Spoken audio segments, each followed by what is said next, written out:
My name is Dakota Thunderwolf. For the past 18 years, I have served as a ranger for the Laurel Ridge State Park in the heart of Pennsylvania, Appalachia. What I am about to tell you comes from my personal logs, my field notes, and the accounts of other rangers who have experienced things they could never adequately explain to their supervisors. This is not a story meant to entertain. This is a record of what I have witnessed, what I have learned, and what still walks those mountains to this day. The traditions of my ancestors speak of guardians, ancient presences that predate human settlement in these lands. Most dismiss such things as folklore. I can no longer afford that luxury. It began in November, during the tail end of hunting season. A hunter named Samuel Hayes came to my station on the morning of November 7th with a story I had heard variations of at least a dozen times over my career. He had seen something unusual, something large. Something that did not belong in any natural taxonomy I could reference. Hayes was a veteran hunter, not the type to panic or invent tales for attention. He had been tracking a buck when he noticed an unusual silence. The birds had stopped calling. The squirrels had abandoned their gathering. He described it as an absence, a presence defined by what it made absent from the forest around it. That is when he saw it. Pale, massive, moving between the old-growth hemlock trees with a peculiar gait that seemed both bipedal and somehow wrongly jointed. The creature was pale, Hayes said, not the dark brown or black of the Bigfoot sightings from the Pacific Northwest. This was different. This was white. Not albino, he clarified. The fur had a quality that seemed to absorb light rather than reflect it. It moved deliberately, and then it looked directly at him. Hayes did not hesitate. He left the forest immediately. He did not pursue the buck. He did not set up camp. He drove directly to my ranger station and filed a report. I documented his account in our database, thanked him for coming forward, and assured him I would conduct a patrol of the area. I did not tell him that I had found 17 similar reports in our archives over the past 5 years. I did not tell him that 3 of those reports came from other rangers, men I trusted, men who had no incentive to fabricate.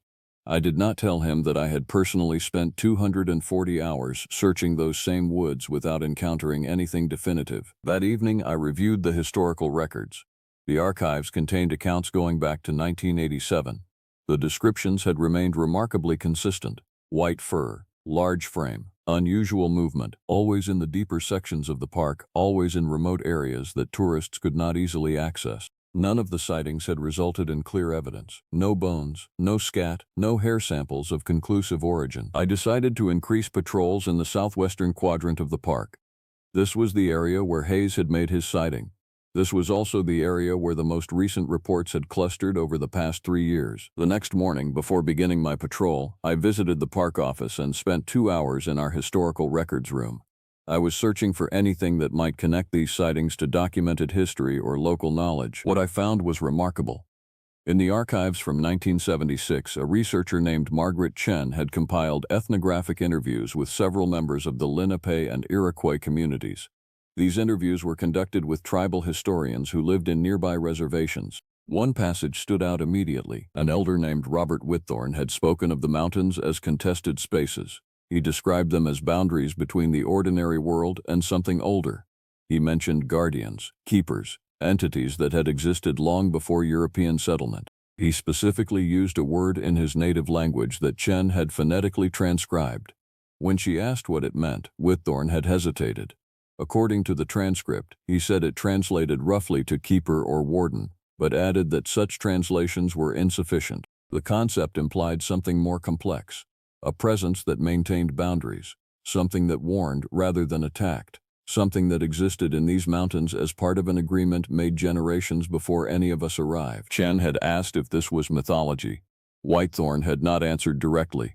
The transcript simply noted that he had gone silent and then requested the interview end. I spent an hour photographing these pages with my phone. Something in this account resonated with what I had observed over my years as a ranger. There was a pattern to the sightings. They occurred in specific locations, they occurred in seasons of transition, and they never resulted in direct confrontation or physical harm, despite numerous opportunities where such harm could easily have occurred. I returned to my routine patrols, but now I was watching differently. I was watching for patterns. I was watching for meaning. The pale figure did not remain an isolated incident.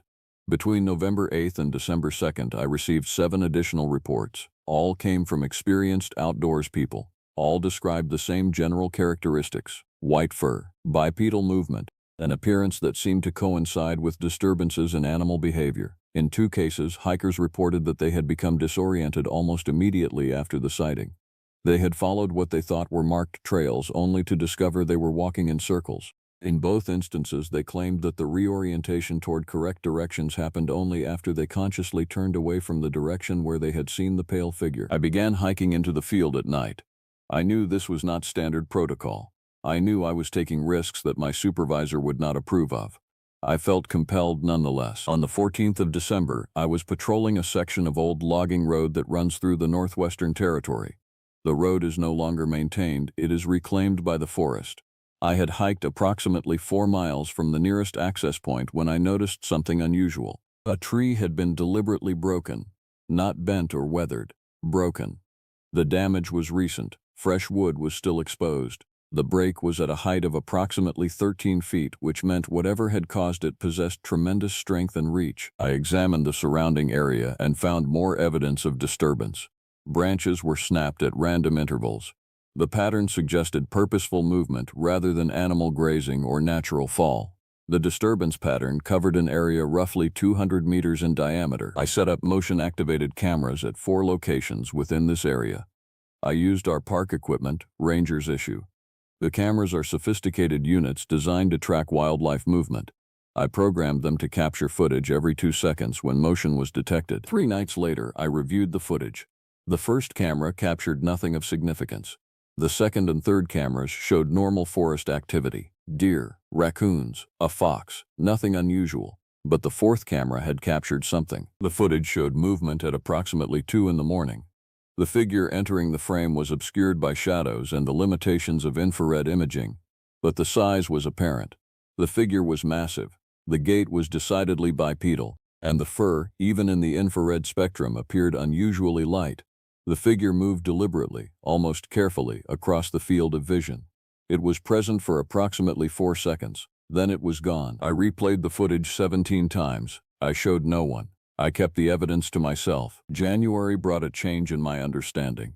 I was no longer searching for confirmation of the creature's existence. That had been established, at least to my own satisfaction. What I was searching for was meaning. I was searching for purpose. It was the week after New Year when I realized something significant. All the major disturbances, all the significant sightings, occurred within a specific geographic range. They formed a rough pattern when I plotted them on a map.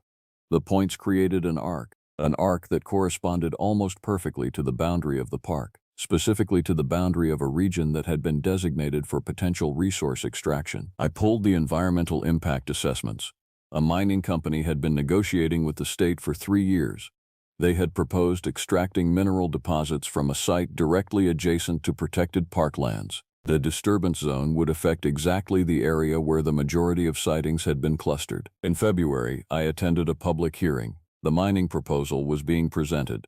Representatives from the company spoke of economic benefits. Environmental assessment specialists discussed mitigation strategies. No one mentioned the sightings. No one addressed the animal disturbances we had documented. No one seemed willing to consider that something in these mountains might be responding to the threat. I did not testify. I did not come forward with my evidence. I simply listened and made notes. That night, I hiked alone into the heart of the southwestern quadrant. I brought no equipment. I brought no recordings. I wanted to be present, to witness, to listen to the forest itself. I sat on a ridge overlooking the valley where the mining site would be established. The night was clear and cold. I waited. I did not specify what I was waiting for, but I waited. At approximately 10:30 in the evening, I heard movement. It was not subtle. It was not an animal passing through brush. It was something large and deliberate, moving through the forest toward my position. I felt fear. I felt something primal in my body responding to the presence of an unknown predator. But I did not move. I did not flee. The figure emerged onto the ridge approximately 40 meters from my position. Even in moonlight, the pale coloring was apparent. The creature was massive. It towered above the surrounding vegetation. For a long moment, we regarded each other. There was no aggression in the moment. There was observation. There was assessment. And there was something else. Something I can only describe as recognition, as if the creature had been waiting for someone from my line to finally understand. as if a debt or obligation that had extended across generations was finally being acknowledged. I heard my own voice then, speaking words that were not words I had consciously chosen. In the Lenape language that my grandmother had taught me when I was very young and had largely forgotten, I spoke. I said the words for earth and boundary and protection. I said them as a statement, not a question. The pale figure inclined its head. Then it turned and moved back into the forest. The sound of its movement faded. The night returned to normal. In March, the state approved the mining proposal. The decision came quickly, with surprisingly little public opposition. The economic impact statement had been compelling. The timeline was favorable. Environmental reviews seemed to suggest minimal disruption to protected areas. I was not surprised. The thing I had learned over my years as a ranger was that the forest has limited power against the decisions of institutions and industries. We can protect tracts of land, we can enforce rules, but we cannot control desire. We cannot control the pressure of profit and growth. In April, the mining company began their survey work. They cleared access roads. They established equipment staging areas. They began the preliminary excavation process. The disturbances began immediately. Animals were found dead in the staging areas. Equipment was damaged overnight. Safety barriers were torn apart. The company responded by increasing security. They brought in guards and surveillance equipment. The incidents continued. Then one of the guards went missing. His name was Robert Martinez. A thorough search was conducted. He was found 3 days later, wandering delirious in a section of forest nearly 5 miles from where he had last been seen. He was unable to provide any coherent account of what had happened. He could only repeat the same phrase over and over. It kept showing me the way home. It kept showing me the way home. Martinez was hospitalized. The company began receiving pressure to halt operations. Environmental groups filed injunctions. Local municipalities raised concerns about safety, but the operation continued. The state had authorized it. The company had permits. The process was moving forward. In May, I submitted a detailed report to my supervisor. I documented all the sightings. I provided timeline analysis. I presented the coincidence of animal disturbances with mining activity. I did not mention my personal encounter. I presented it as data, as patterns observed by a professional ranger over years of careful observation. My supervisor, Tom Harriston, was sympathetic, but he explained the limitations of his authority. The decision had been made above our level. Our role was to maintain park facilities and ensure ranger safety, not to influence state resource policy. I understood. I had never expected anything different. June brought the climax. The mining company had reached the critical excavation phase. They were days away from reaching the mineral deposits. The ecological and economic stakes were becoming real and immediate. I received a call in the early morning hours of June 4th. A structure fire had been reported at the company's main operations site. The fire had started in their fuel storage area and had spread rapidly. By the time emergency responders arrived, most of the facility was destroyed. No one had been killed. No one had been seriously injured. But the operation was effectively halted. Equipment was damaged. Their timeline was broken. The company announced a temporary halt of operations while they assessed damages and reviewed their operational procedures. Federal investigators examined the fire. They determined it had been caused by a fuel tank breach, but they could not determine the cause of the breach. There was no evidence of arson, no evidence of sabotage, simply a coincidence of mechanical failure at a critical moment. I knew better. I had hiked to a ridge above the facility that night. I had seen the pale figure silhouetted against the fire, not fleeing but standing, watching, ensuring that humans maintained their distance from that particular section of the mountain. In July, the mining company withdrew from the project. They cited the mounting expenses, the environmental challenges, the unexplained safety incidents. They cited the fire as a sign that the location was not viable. They terminated their permits and their leases and moved their operations elsewhere. The mining site was restored. The forest reclaimed it. The mountains returned to their previous state of being. I continued my patrols. I continued to document the wildlife and the ecology of the park. The sightings of the pale figure decreased. They did not cease. They simply returned to their previous pattern. Occasional, remote, never resulting in direct contact unless I specifically sought that contact. In the years that have followed, I have come to understand what I witnessed. The creature that walks those mountains is not a biological anomaly. It is not a disease or a population of some unknown species. It is something older than biology. It is something that existed in those mountains long before Europeans arrived. It is a guardian, a keeper, something that maintains boundaries, that protects the deep places from human encroachment. My grandmother's people understood this. They made peace with these presences. They accepted that some places are not meant for human use.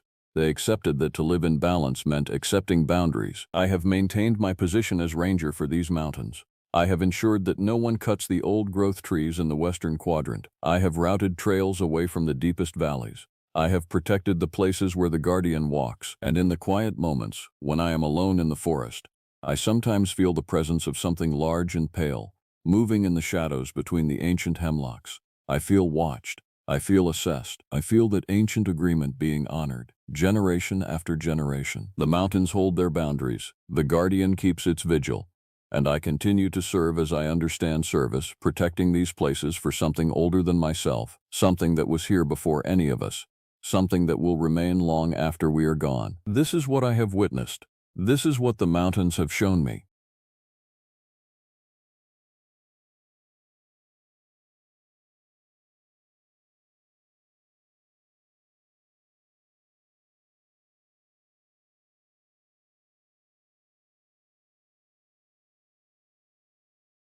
The question that haunts every seasoned ranger is simple, but carries weight. How much can a person know about the land they protect before the land reveals what it has been hiding? I spent 15 years with that answer locked in my chest, unable to speak it to anyone who would listen. Now, with nothing left to lose, I am sharing what occurred during my final season in the mountains. The bones will not rest, the paths will not stay empty, and the thing that walks between dusk and darkness, it has a hunger that old traditions warned about long before we ever named it. This is what happened when I stopped believing safety came from knowing the terrain. My name is irrelevant to this account. What matters is that I had walked the Appalachian backcountry for 15 consecutive seasons, covering the northeastern ridge systems that most tourists never ventured into. The rangers in my division knew me as reliable, methodical, and above all, unremarkable. That suited me fine. Unremarkable people live longer in the wilderness. The park covered 18,000 acres of dense forest, rhododendron thickets, and limestone hollows.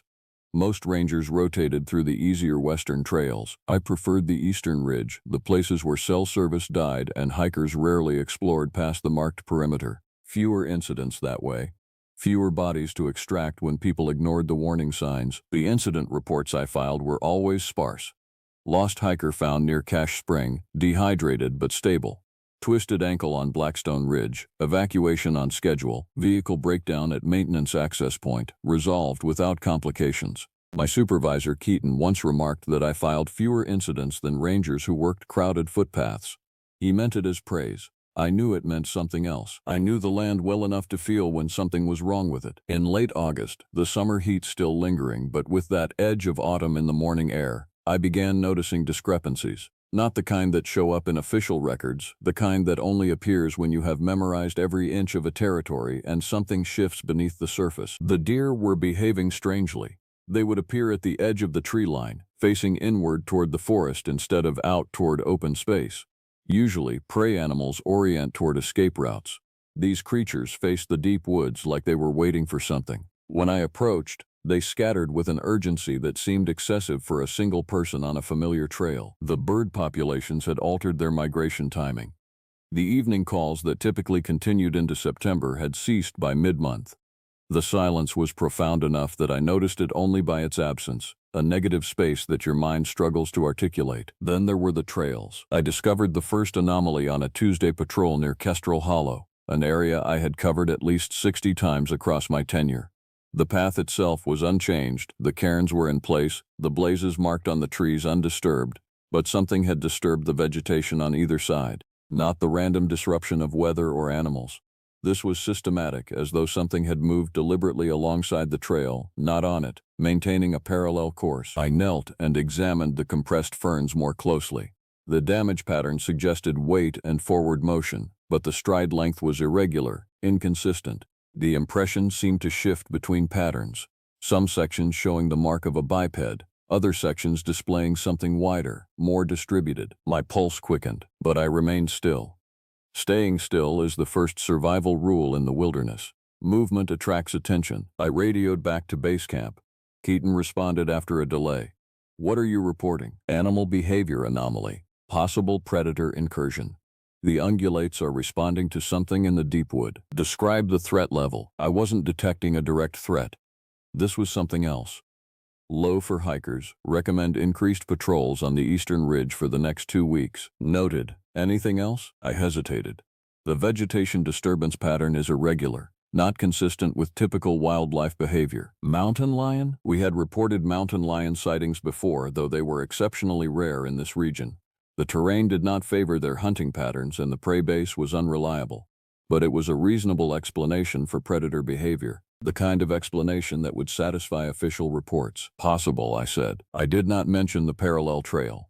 I did not describe the stride pattern that shifted between different forms of locomotion. I did not report what the most experienced part of my instinct was already whispering, that something was moving through the forest in a way that did not correspond to any animal in my field reference materials. For the next 7 days, I saw no additional signs.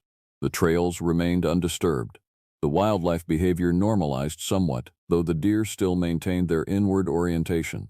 I conducted standard perimeter checks, verified the water stations, and maintained the maintenance roads. By the following Tuesday, the concern had faded to background awareness. This was my error. The second week of September brought unseasonable cold, the kind that descends from Canada and transforms the Appalachian morning. I was stationed at Iron Horse Overlook, an elevation point that allowed visual survey of the eastern ridge systems. The visibility was exceptional, the atmospheric clarity that comes with cold fronts. I could see all the way to the limestone ridges that marked the park boundary, and beyond into the private land where the old mining operations had ceased decades ago. I was reviewing my route logs when I noticed movement in the northeast sector, roughly 2 miles distant near what we called the burial grounds. Not because anyone was actually buried there, but because the locals had named it that long ago. The term predated the park designation. Something was moving across the open meadow that bordered that sector. I raised the binoculars. The figure was upright, definitely bipedal, but even at a distance the movement pattern was disturbing.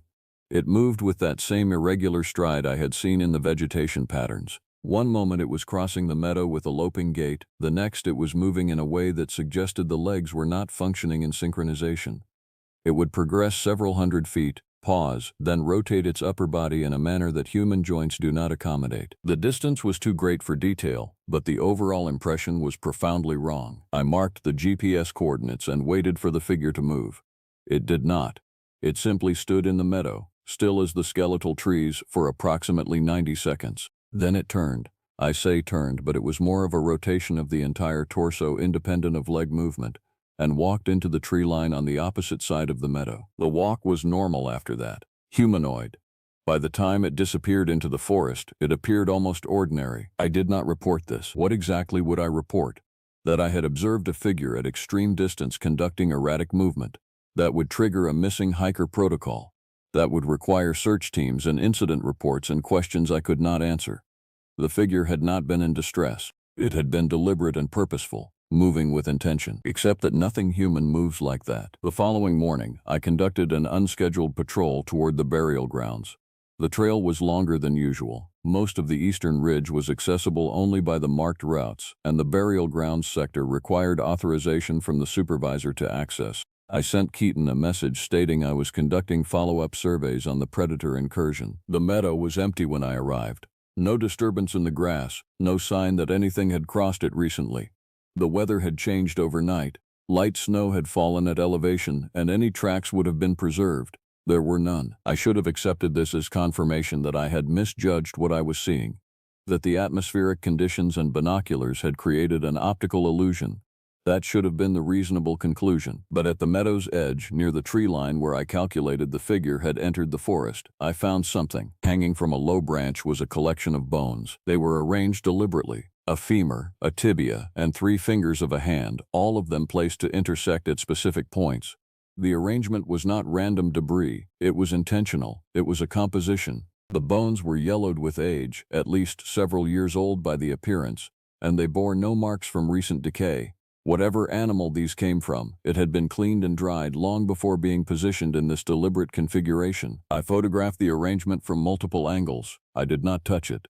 The part of my training that involved evidence preservation overrode every other instinct. I filed the location in my GPS, made notes in my field journal, and radioed back to base. Keaton, I am marking an area of concern. Recovery item, unknown species, requesting anthropology consultation. Keaton's response was delayed. When it came, his tone had shifted. Are we looking at human remains? The bones were small. The hand bones especially could indicate a juvenile, but the size also suggested small fauna. Negative, likely animal, but the configuration is unusual. Appears staged. Staged how? Deliberate arrangement. Not natural scattering, not predator cache. This appears intentional. Another delay. In that silence, I could hear Keaton considering his options. A ranger reporting intentional bone arrangement was either dealing with a wildlife anomaly or with someone conducting activities in the park that did not warrant official documentation. Leave the bones undisturbed and mark the location. Do not collect samples. Do not make this the focus of your patrol. We will send someone from the scientific division to assess. Scientific division? That meant nothing. That meant the administration wanted the bones examined by someone with credentials that made the documentation official, even if those credentials belonged to someone who had not spent 15 years understanding the particular idiosyncrasies of the landscape. Understood, I said. I spent another hour at the meadow's edge, examining the surrounding terrain. The forest here was older, denser than the areas I typically patrolled. The trees were massive, some of them exceeding 4 feet in diameter, and the canopy was so thick that even at midday, sunlight barely penetrated. The undergrowth was minimal, the ground was soft with decades of accumulated needles and decomposed matter, and there were more paths here than should have been possible. Deer trails crisscrossed the forest floor, but they seemed to converge on specific locations, radiating outward from what appeared to be gathering points. Animals do not naturally create radial pathways. They follow established routes based on food sources and water access. These paths seemed intentional in their geometry, almost like they were being reinforced by repeated passage, as if something was using them for navigation. I marked another GPS point and returned to the main trail. The walk back to the overlook took longer than the walk out. I moved more carefully, kept my awareness on the forest around me rather than the path beneath my feet. Twice I heard movement in the trees, the distant sound of branches breaking, the rustle of undergrowth disturbance. Both times, when I stopped and watched, nothing emerged. By evening, the temperature had dropped further. The cold front was settling in, and the forecast predicted snow at lower elevations by midnight. I secured my equipment, checked the perimeter one final time, and prepared for the night watch. The radio remained quiet until 1900 hours. When Keaton transmitted again, Ranger, we are assigning field assessment of your location. We are dispatching Chetan Badrait from the University Anthropology Program. He will arrive tomorrow at 0800. Provide briefing and escort to the marked location. Chetan Badrait? The name itself carried weight, a native name from the region's indigenous heritage. The administration likely thought it would be meaningful to send someone with cultural ties to the land. What they did not understand was that cultural memory and scientific classification were not compatible frameworks. But I acknowledged the instruction. That night, the wind moved through the ridge system with an unusual voice. It was not the typical autumn wind. There was a quality to it, a sound beneath the sound, like a frequency just beyond normal hearing that your body could feel, but your ears could not quite perceive. The sensation reminded me of standing too close to a power generator, that subsonic vibration that makes your vision blur slightly at the edges. I did not sleep well. Chetan Badrait arrived at 0745, which meant he had been driving through the night. His vehicle was an aging Land Rover that had seen serious mileage, and he looked like he had seen serious miles himself. He was younger than I expected, perhaps mid-40s, with the bearing of someone accustomed to fieldwork rather than laboratory analysis. His clothes were practical rather than professional, and his eyes carried the particular exhaustion of someone who had done important work without adequate resources. You called in the bone arrangement, he said, not bothering with preliminary greetings. Confirmed. Location is marked. Configuration is unusual, and the bones show age. Arrangement appears deliberate. He nodded, already moving toward my vehicle. The administration did not tell you what they actually want from this site visit. They told me to provide escort and briefing. They did not tell you that there have been similar reports from 7 other locations across the Appalachian Range over the past 3 months. That ranger positions and public lands have reported findings that are not being officially classified. I processed this information carefully. I was not informed of a larger pattern. Of course you were not. That would require acknowledging that something unusual is occurring. Acknowledgement leads to questions. Questions lead to complications. The administration prefers to treat each incident as isolated. He glanced at me directly. What did your instinct tell you about the bones? That they were arranged with purpose. That they were not a natural configuration. That something other than animals placed them there. Good. You are not operating under the assumption that this is coincidence. That will be useful. He settled into my passenger seat. Now show me the location. The drive to the burial grounds took 40 minutes on the park roads. I briefed him on the timeline, the animal behavior anomalies, and the observation I had made from the overlook. I did not tell him about the figure moving through the meadow. That required a level of certainty I did not possess. Better to let the physical evidence do the explanation. The meadow was as I had left it. The bones were still hanging from the branch, undisturbed by weather or scavengers. The morning light was clearer than the previous day, and the configuration was even more obviously intentional. Whatever else could be debated, the deliberate arrangement could not. Chayton approached the bones without hesitation. He did not touch them, but he moved around them, examining the configuration from multiple angles. He pulled a small camera from his pack and documented the arrangement with the precision of someone who understood that field documentation was sometimes the only permanent record. How many bones? He asked. 1 femur, 1 tibia, 3 finger bones. The size suggests small prey. Possibly raccoon or similar-sized fauna. Small prey, he repeated. He continued his examination. But the spacing is wrong for that. See the positioning? The bones are arranged to suggest a larger skeleton. The femur and tibia are positioned as though they are part of a much larger frame, and the finger bones are isolated, placed to indicate hands, not paws. The arrangement is suggesting a human skeleton. Yes, Chayton said, but with selective bones only. The arrangement is partial, symbolic. Someone is using animal bones to convey a message about human anatomy. The question is whether they understand human anatomy well enough to know the difference, or whether the confusion is intentional. He walked in a larger circle, examining the forest floor around the branch. The soft ground showed few marks, but there were subtle depressions that suggested recent passage. How long ago did you discover this? Yesterday afternoon, approximately 1400 hours. Chayton nodded. He pulled a handheld GPS unit from his pack and marked the location. There is something you should understand. In the indigenous traditions of this region, there are teachings about creatures that exist in the boundary between human and animal. Things that were once human but no longer are. Things that move between the visible and hidden. The traditional name varies, but the concept is consistent. A thing that has lost its humanity through violation of sacred protocols. You are speaking about folklore. I am speaking about cultural memory that has accumulated across generations. Memory that persists because it is describing something real. He looked back at the bones. These bones are a message.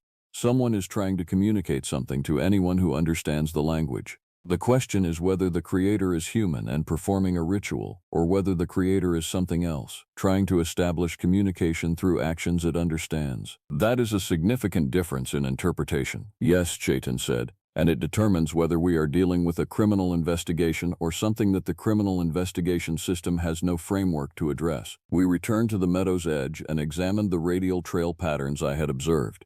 Chayton knelt and studied them with the same intensity he had applied to the bones. He ran his hand along the compressed vegetation, examined the way the undergrowth was pushed aside, assessed the depth of the impressions in the soft ground. These pathways are being used regularly, he said. The vegetation damage pattern indicates multiple passages over extended time, weeks probably, not months or years. The recovery is still active. But this has been a consistent route for something, or multiple somethings. No, Chayton said. The pattern is consistent, single entity. The stride variation you mentioned before, you said it shifted between different patterns? Correct. Some sections showed consistent bipedal movement. Other sections showed irregular weight distribution. That suggests either injury or a creature that does not maintain consistent bipedal gait. He stood and faced deeper into the forest.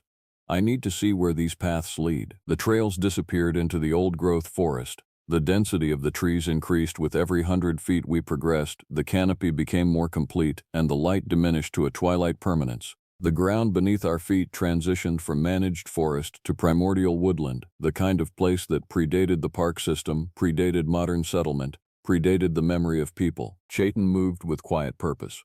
I followed and attempted to maintain awareness of our surroundings. But the forest here was disorienting.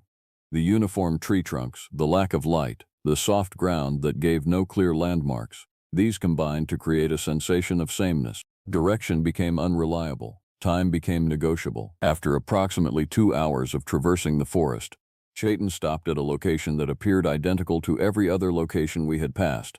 But he was looking at something specific, a tree. Not unusual in its size or appearance, but marked. There were symbols carved into the bark. Not recent marks. The exposed wood had darkened and the cuts had begun to heal, indicating age, but the symbols were unmistakable. They were not random gouges or marks left by weather. They were deliberate carvings, arranged in a specific pattern. I recognized symbols from my limited knowledge of indigenous languages. These were Eastern Woodlands tribal markings. Specifically, they appeared to match historical records of Cherokee territorial markers. How long ago would you estimate these were made? I asked. Chayton examined them closely. The healing pattern suggests approximately 3 to 4 months. 3 to 4 months. That corresponded to May or June. The beginning of my anomalies would occur in August. The connection seemed clear but not obvious. What is the meaning? I asked. That is more complicated, Chayton said. The markings indicate a boundary. They indicate that something is claiming territory, using traditional markers to establish dominance or territory control. He turned to look at me. But it is the specific combination of symbols that is significant. These are not modern representations. They are marking a location as a place of the dead, a place where the living do not travel, a place where the boundary between worlds is thin. As if in response to that statement, the forest around us shifted. The light changed. Not gradually, but suddenly, as though a dimmer switch had been adjusted. The shadows became darker. The spaces between trees became more profound. And from somewhere in the distance, I heard a sound. It was a vocalization. Not a word, not an animal call, but something between the two. It was low, sustained, and it carried an emotional weight that made my nervous system respond before my conscious mind could process what I was hearing. Chayton's body went rigid. "We need to leave," he said. His voice was different, harder, more urgent. "We need to leave this location immediately." What was that sound? The reason, he said, that the boundary markers are here. Move. Follow the path we came from. We retraced our path, but the forest seemed to resist. The trail that had been relatively clear on approach became uncertain on retreat. Fallen trees blocked routes that had been passable. The light continued to diminish even though it was only midday. Time seemed to be stretching, making the short distance feel substantial. Behind us, I heard movement in the undergrowth. Not distant movement, close, parallel to our path, pacing us through the forest. I did not look back. I did not break pace. I followed Chayton out of the old-growth forest and back toward the meadow. When we emerged into the cleared area, I experienced something almost like relief, though the feeling was quickly replaced by something less definable. The sensation of having escaped something that was not satisfied with the escape. Chayton did not speak until we had reached the vehicles and secured our equipment. In 3 months, I have collected reports from 7 locations across this mountain system. Each location shows similar patterns. Bones arranged to communicate something. Evidence of systematic territorial behavior. Evidence of something moving through established routes and leaving markers. He looked at me with complete seriousness. What I am about to tell you will affect how you understand your remaining time in this park. There is something here, not folklore, not interpretation, something real and present. It is not active predation in the traditional sense. It is not hunting hikers for food. It is something else. Something that follows different protocols. What protocols? I asked. The protocols of something that was once human, Chayton said. The traditions speak of a punishment for those who violate certain sacred laws. A punishment that transforms the person, removes their humanity gradually, and leaves them caught between states. Neither fully living nor fully dead. Neither animal nor human. Existing in the boundary space. That is mythology. All mythology is, until you encounter the physical reality it describes. He pulled out his field notes. The reports I have been documenting describe a creature of specific size and behavior. It maintains established territories. It marks boundaries with symbols and with strategic bone arrangements. It appears to be nocturnal or crepuscular. It moves through the forest with knowledge, not wandering. And in every location where it has been reported, there are witnesses or evidence suggesting it is attempting communication. Communication of what? That it is still aware, that it remembers what it was, that it is still trying to exist as something other than what the punishment has made it. Chayton gathered his equipment. The old name in the traditions is corpse walker, a thing that walks between death and life, a thing that carries the corruption of violated law in its very form. The locations we are finding are where it is establishing its territory, where it is creating markers that say, I am here, I was human, I remember. The wind had shifted. It now came from the forest, carrying with it that subsonic vibration I had felt the previous night. What does it want? I asked. That is the question, Chaitan said, that will determine whether we can coexist with its presence, or whether we are simply waiting for the violation to become active again. Come, we need to report this to the administration and prepare for what is coming. The report Chaitan filed was comprehensive but carefully worded. It avoided the mythology. It focused on physical evidence, bone arrangement, territorial markers, footprint analysis. The administration's response was equally careful. They acknowledged the findings while providing no directive. The bones would be collected by a specialized team. The territorial markers would be documented for the historical record. The bone arrangement would be classified as anomalous behavior, origin undetermined. What they did not say was that action would be taken. What they did not say was that they understood what they were dealing with. The administration was creating an official record that did not confirm the existence of anything officially non-existent. Chaitan remained in the park for 7 days. During that time, he conducted additional patrols to the secondary locations reported by other rangers. The pattern he documented was undeniable. Across a range spanning 40 miles north to south, there were territorial markers, bone arrangements, trail systems that showed consistent usage. Something was moving through this landscape, and it was moving with purpose. On the evening of Chaitan's 7th day, we conducted a patrol to the northern boundary of the claimed territory. The location was the High Stones Ridge, an elevation point that offered visual access to the broader landscape. From here, you could see the private lands beyond the park boundary, the old mining operations that had rendered large sections of land unsuitable for restoration, and the various abandoned structures that still stood from the frontier era. The territorial range suggests a creature of significant size, Chaitan said as he documented the boundary markers we found. The distance between reference points indicates mobility. The creature is not confined to a specific location. It is moving through established routes with intention. What is it, hunting? I asked. I do not believe it is hunting, Chaitan said. Hunting suggests food procurement. The bone arrangements are not feeding sites. The trails are not predator routes. This is different. This is territorial behavior. This is an entity establishing dominance, creating a space where it is recognized as the sovereign force. We stood at the ridge's peak as the light began to fail. The sunset was dramatic, the kind of autumn display that fills the sky with color that seems somehow unnatural. The clouds were arranged in patterns that almost resembled shapes, and the light caught them in a way that created dimensional shadows. And in those shadows, I saw movement. It was not in the distance this time. It was close, perhaps half a mile away, moving across a secondary ridge. The figure was upright, bipedal, and it was moving in that same irregular way I had observed before. But now there was something worse. In the failing light, I could see that the creature's movement was not just irregular, it was asymmetrical. The left side of its body moved differently from the right side. The gait was corrupt at a fundamental level. Chaitan saw it as well. He did not move. He simply watched as the figure progressed across the distant ridge and disappeared into the tree line. That is the first direct visual confirmation I have obtained, he said quietly. That is what the bones are trying to communicate. That is what the territorial markers are meant to convey. Look at me. I was human once. I am aware of what I have become. What happened to it? I asked. Someone violated a sacred law, Chaitan said. In the traditions, there are specific taboos that exist to maintain the boundary between human and natural forces. Violation of those taboos creates consequences. The violation does not destroy the person immediately. Instead, it transforms them. Gradually, they lose the capacity to exist in human society. Their form begins to change. Their relationship to physical law becomes distorted. Eventually, they exist in the space between death and life, eternally aware of what they have lost, eternally separated from the human world. That is transformation. It is worse, Chaitan said.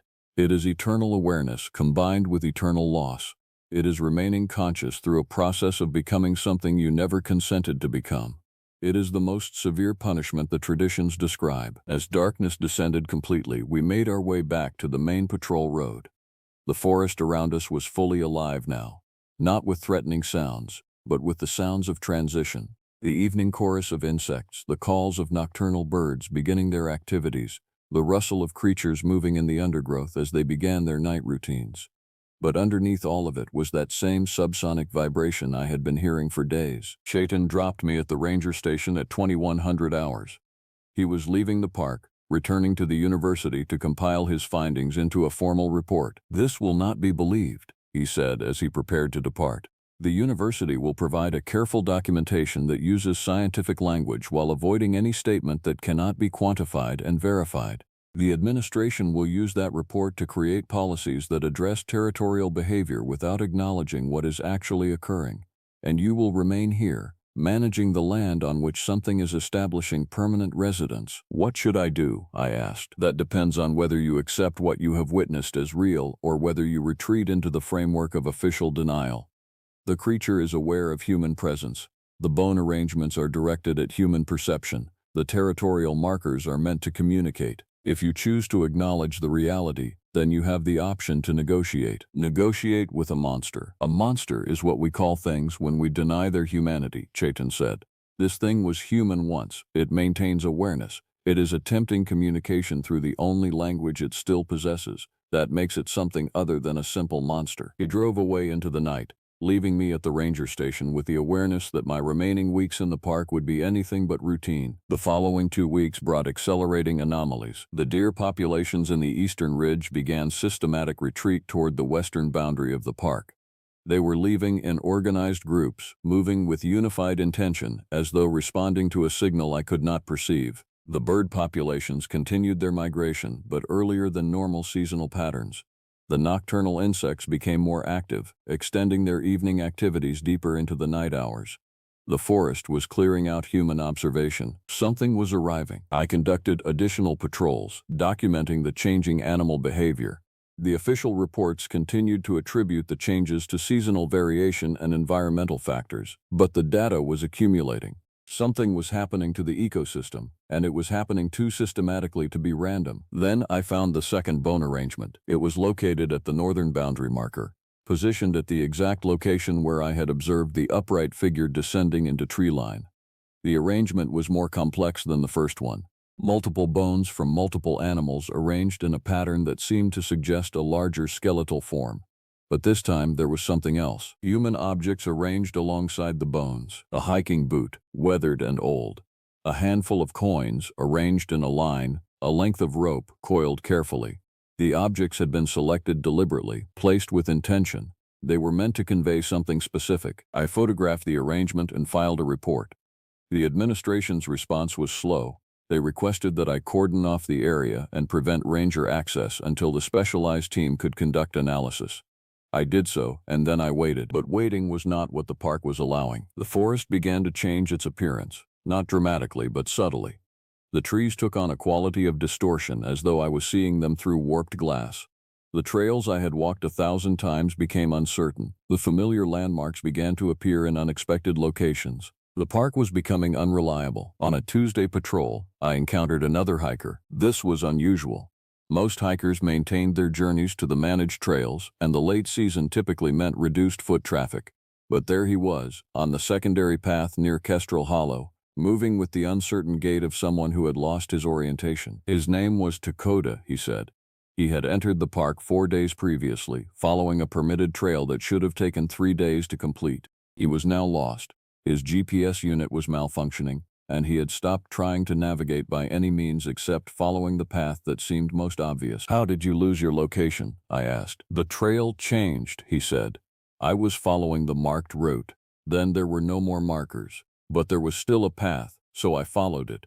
It seemed to curve in ways the map did not describe, but there was always a path, and eventually I just kept following the path because stopping seemed worse than continuing." I checked his map. The route he had been following was indeed one of the longer trails in the park, but it was well marked and heavily traveled. The chances of becoming this thoroughly lost on that trail were minimal. "I can guide you back to the managed area," I said. "The ranger station is 4 hours away." We began the journey, and that is when I realized something had shifted fundamentally. The paths we took to return were not the paths I had expected. I was familiar with every significant trail in this park, and yet the route we traveled did not correspond to my internal map. We were moving through areas I recognized, but the spatial relationships were wrong. Turns that should have taken us east were taking us north. Elevation changes that should have descended were ascending. The forest was directing us, not actively, not through any barrier or obstacle, but through the arrangement of paths, through the strategic placement of openings, through the subtle removal of options. The forest was channeling our movement toward a predetermined direction. Dakota was not noticing the distortion. He was simply following my lead, trusting that I knew where we were going. But I did not know. I was responding to instinct, to the subtle cues that the landscape was offering, and those cues were not guiding us toward the ranger station. They were guiding us deeper into the claimed territory. After 6 hours of movement that should have taken 4, I recognized where we were. We were approaching the burial grounds, the location where I had found the first bone arrangement, the location where I had heard that subsonic vocalization that had filled my nervous system with dread. "We need to turn around," I told Dakota. "I trust you," he said. "Continue as you are." But I could not continue. Something in my understanding of spatial orientation had fractured. The paths I was following were not my choices. The landscape was making the choices, and I was simply executing the movements it was suggesting. I stopped at the meadow's edge. Dakota stood beside me, confused. Behind us, I could hear movement in the forest, not the distant movement of wildlife, close movement. The movement of something following the same trails we had been using. "Run," I told Dakota. "Run toward the open meadow." He did not argue. He ran, and I followed. And behind us, the undergrowth erupted with movement. The thing that emerged from the tree line did not move like anything human. It moved in that corrupt, asymmetrical way I had observed from distance, but now the detail was impossible to ignore. One arm was significantly shorter than the other. One leg bent at an angle that human joints did not accommodate. The torso was twisted, as though the creature was experiencing constant unresolved tension. And the face, I will not describe the face in detail, because language does not contain adequate terminology for that particular configuration of human features arranged in a pattern that violated every biological expectation. But the eyes were aware, the eyes were conscious, the eyes were looking at me with recognition. Dakota reached the open meadow and ran without pausing. I did not follow immediately. I stood at the forest edge and looked directly at the thing that had emerged, and for a moment I felt the full weight of what Shaitan had described. The awareness, the consciousness trapped in a corrupted form, the eternal knowing of what had been lost. The creature did not attack. It simply observed me with those aware eyes, and then it turned and retreated into the forest. I ran after Dakota, and we did not stop running until we reached the ranger station. The incident report I filed was sparse. Lost hiker found on secondary trail. Both parties exited safety zone, no injuries sustained. The administration accepted this explanation without additional questions. Dakota had his interview, provided his version of events, and was escorted out of the park the following morning. I was told to take a mandatory rest period. They thought I was experiencing fatigue-induced hallucination. They thought the stress of the situation had created perceptual distortion. They offered me 2 weeks of leave, full salary, and the opportunity to return to a different posting if the current location had become psychologically problematic. I turned down the leave and the transfer. I remained at the ranger station, conducting limited patrols, and waiting for what seemed inevitable. The creature did not pursue, but it made its presence known in more subtle ways. The trails continued to shift. New paths appeared where none had existed before. Established routes became unreliable, requiring navigation skills that most visitors did not possess. The park was becoming more dangerous, not through direct threat, but through the deliberate manipulation of spatial orientation. I documented these changes in my personal field journal, not in the official reports. I was trying to understand what was happening, what the creature wanted, what the consequence of its claim was going to be. Shaitan sent me messages via email, carefully worded text that avoided specific language but conveyed clear meaning. The university had compiled the report. The findings had been documented. The administration was aware of the situation. The next phase, he suggested, would be determined by whether the creature's territorial claim was accepted or resisted. The traditions describe an integration phase, he wrote. When a corpse walker establishes territory, the living animals gradually adjust to its presence. The plants respond to its displacement of natural law. Eventually, the land becomes its land. The transformation is not just of the creature, but of the space it occupies. The question is whether the park administration will allow that transformation or whether they will attempt to remove the creature by force. Removal by force seemed impossible to me. How do you remove something that controls the terrain, that can influence the perception of space and direction, that exists partially outside of normal biological law. Any search team sent into the park would become lost in the manipulated landscape. Any attempt to track the creature would lead the trackers into areas they could not escape. But the administration was not asking my opinion. They were preparing a response based on standard protocols and historical precedent, neither of which accounted for the actual situation. The third week after the incident with Dakota brought the decisive moment. I was conducting a boundary patrol when I encountered the specialized team. They consisted of 3 individuals, 2 rangers from a neighboring park with reputations for wildlife management, and 1 individual I did not recognize, a woman with the bearing of someone accustomed to operational decision-making. "You are the ranger who filed the territorial reports," she said. It was not a question. "I documented the evidence," I responded, "and you have direct visual observation of the creature." "I have." I did not offer additional details. Whatever was going to happen, the administration had already decided to pursue it. "We have been authorized to remove any documented threat from this park's territory. The creature meets the criteria of threat based on the incidents documented. We will be conducting a systematic survey of the park to locate the creature and remove it from this location." I understood immediately what remove meant. It did not mean capture. It did not mean relocation. It meant termination. "The creature is aware of human movement in its territory," I said carefully. "The creature has demonstrated the ability to influence navigation and perception within the park. A systematic survey will likely be unsuccessful. We have tracking technology and experienced personnel," the woman said. "The creature's evasion tactics will not prevail against coordinated search efforts." I could have argued further. I could have attempted to explain the actual nature of the situation, but I understood that the decision had already been made at a level of administration that did not include my input. So I provided the team with maps, marked the known locations of territorial indicators, and identified the primary routes that the creature used. I did not believe any of it would be useful to them. The search team operated for 8 days. They conducted systematic surveys of the marked territories, established perimeter monitoring, and used technology to track movement across the landscape. They moved with precision and coordination. They found nothing. Every route they attempted led them in circles. Every sensor placement was discovered before implementation. Every pursuit of movement resulted in the creature vanishing into terrain that should not have offered escape. On the second day, one of the rangers experienced acute disorientation and had to be evacuated. On the 5th day, the second ranger suffered a compound fracture that required emergency medical response. The woman who commanded the operation remained collected, but even her confidence was being eroded by the accumulated failures. On the 8th day, they found the first body. It was one of the search team members, a ranger who had been reported missing the previous evening when he failed to return from a perimeter check. They discovered him at the edge of the claimed territory, positioned deliberately on the marked boundary.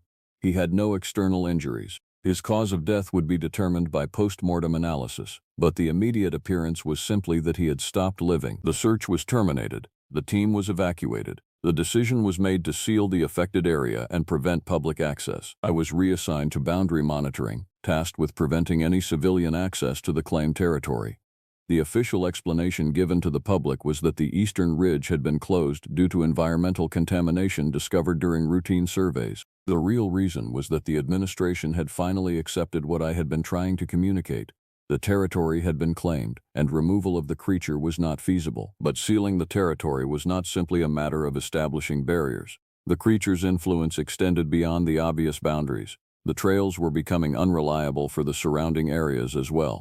The spatial distortion was expanding, incorporating larger sections of the park into its affected zone. Keaton called me into his office 3 weeks after the search team's evacuation. "The decision has been made to gradually reduce park access," he said. "We will implement closures on rotating sections of trails, reducing the active area by approximately 20% per month until the primary operations are consolidated to the western boundary. This will allow us to slowly transition to a smaller operational footprint without raising public concern." "You are conceding the park to it," I said. "We are acknowledging reality," Keaton replied.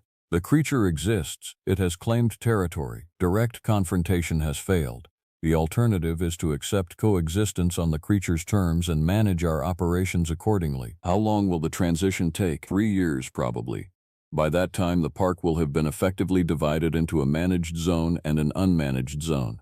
The eastern ridge and all surrounding areas will be designated as unsuitable for public access.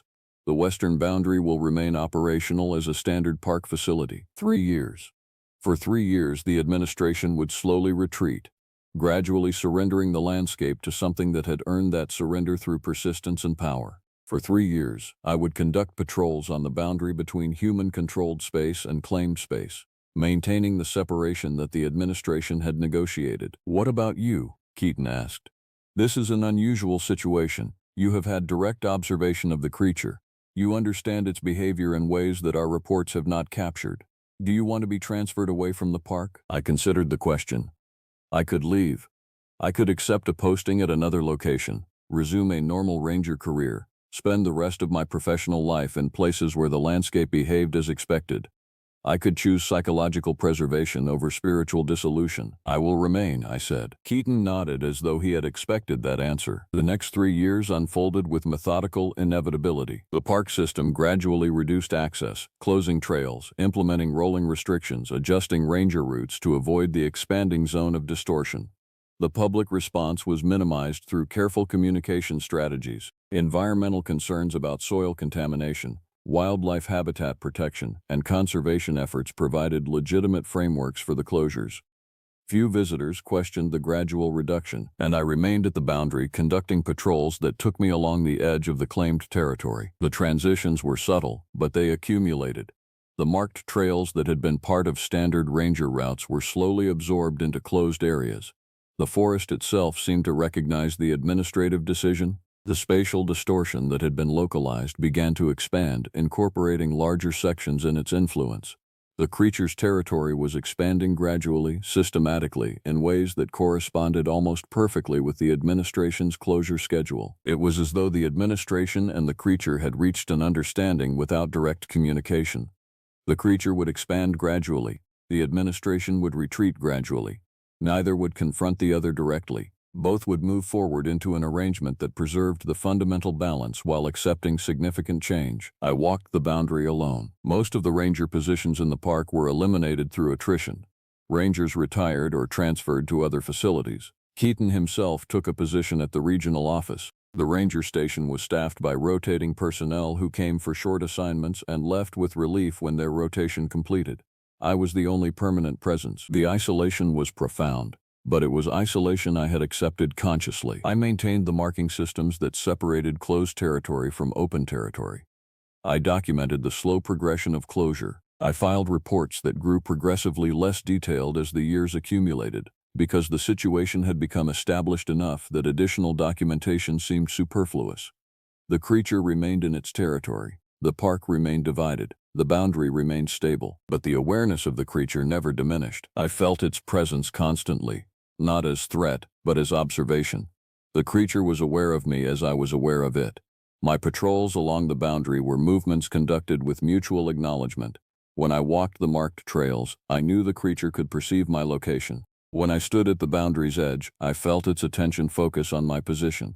We existed in an awareness of each other that transcended traditional predator-prey dynamics, and gradually, I began to understand something that the traditions had not adequately conveyed. The creature was not entirely lost to its human existence. The awareness remained, the consciousness persisted, and in its territorial behavior, in its systematic boundary marking, in its careful management of the space it occupied, there was something that resembled purpose beyond simple corruption. It was not hunting. It was not raging against its condition. It was managing its existence according to some internal logic that I was only beginning to comprehend. Chayton sent me a message on the 2nd anniversary of the bone arrangement discovery. He had continued his research at the university, compiling additional documentation from other regional reports. The pattern he had documented in our park was not unique. Across the Appalachian Range, there were other territories marked, other creatures managing spaces where they had claimed dominion. They are establishing a network, he wrote. The corpse walkers are not solitary entities. They are communicating across distances, establishing territories that form part of a larger structure. The traditions describe this as the reclamation, a process by which the land itself gradually becomes aware of something other than human presence. The creatures are not invaders in the traditional sense. They are becoming native to the landscape in ways that transcend human categories. His research suggested that this process had been occurring for far longer than anyone had officially acknowledged.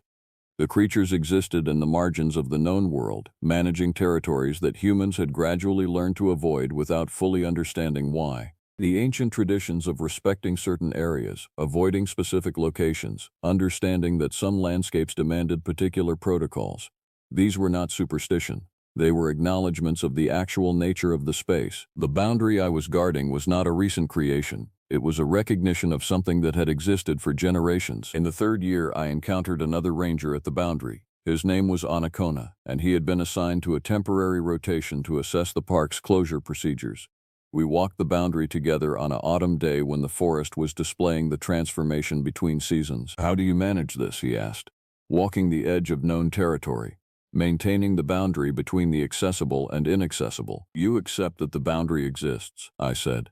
"You stop trying to understand it on human terms and simply acknowledge that it is real. But the creature, the thing that is driving the closure, do you not think about what it wants, what it is actually trying to accomplish?" I considered the question. After 3 years of existence at the boundary, I had accumulated considerable reflection on exactly that topic. "I think it is trying to exist," I said finally. The transformation it experienced removed its capacity to exist in human society.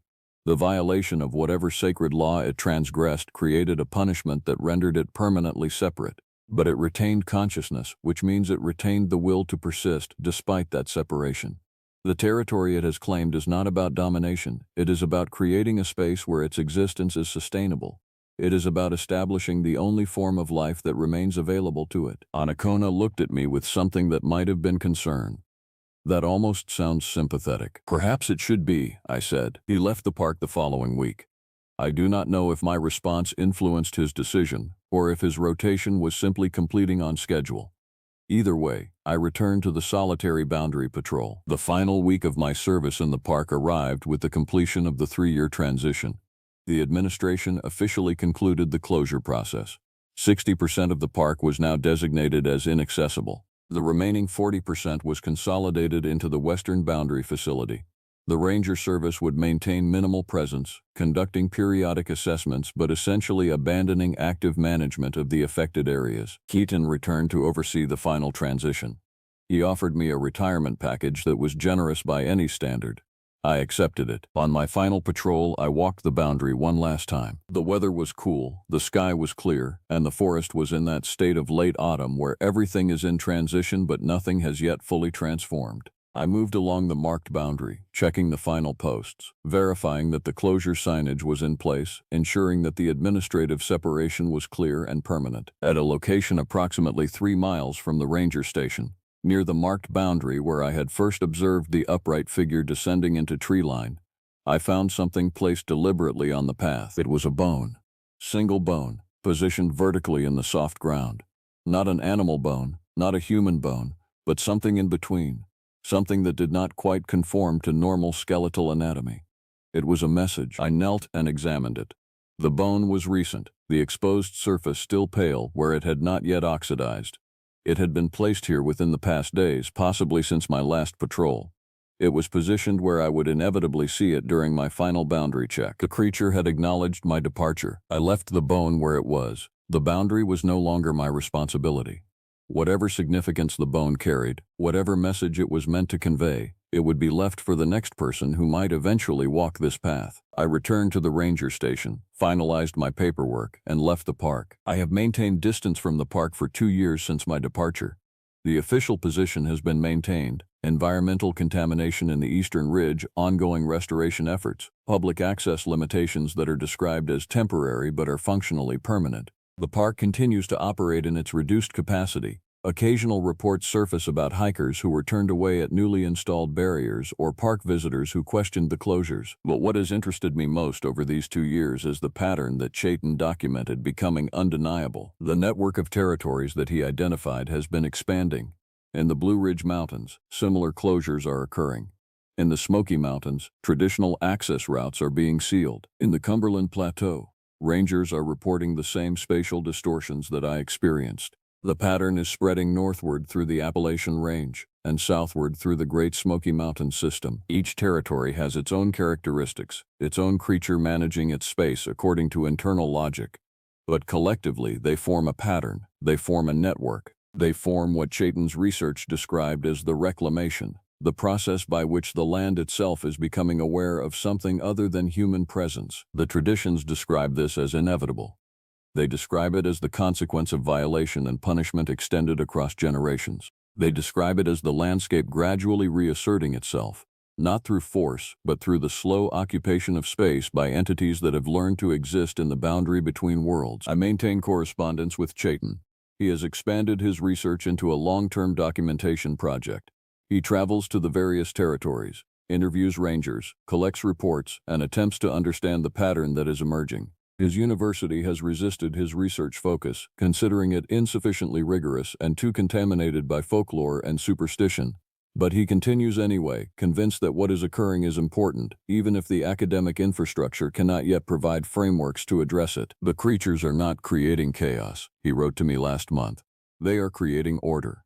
Different order than human management would establish, but order nonetheless. They are establishing protocols, maintaining territories, managing the relationship between their existence and the existence of the living world. And the living world is responding. The animals are returning to their traditional behaviors. The plants are adjusting to the presence of something other than human disruption.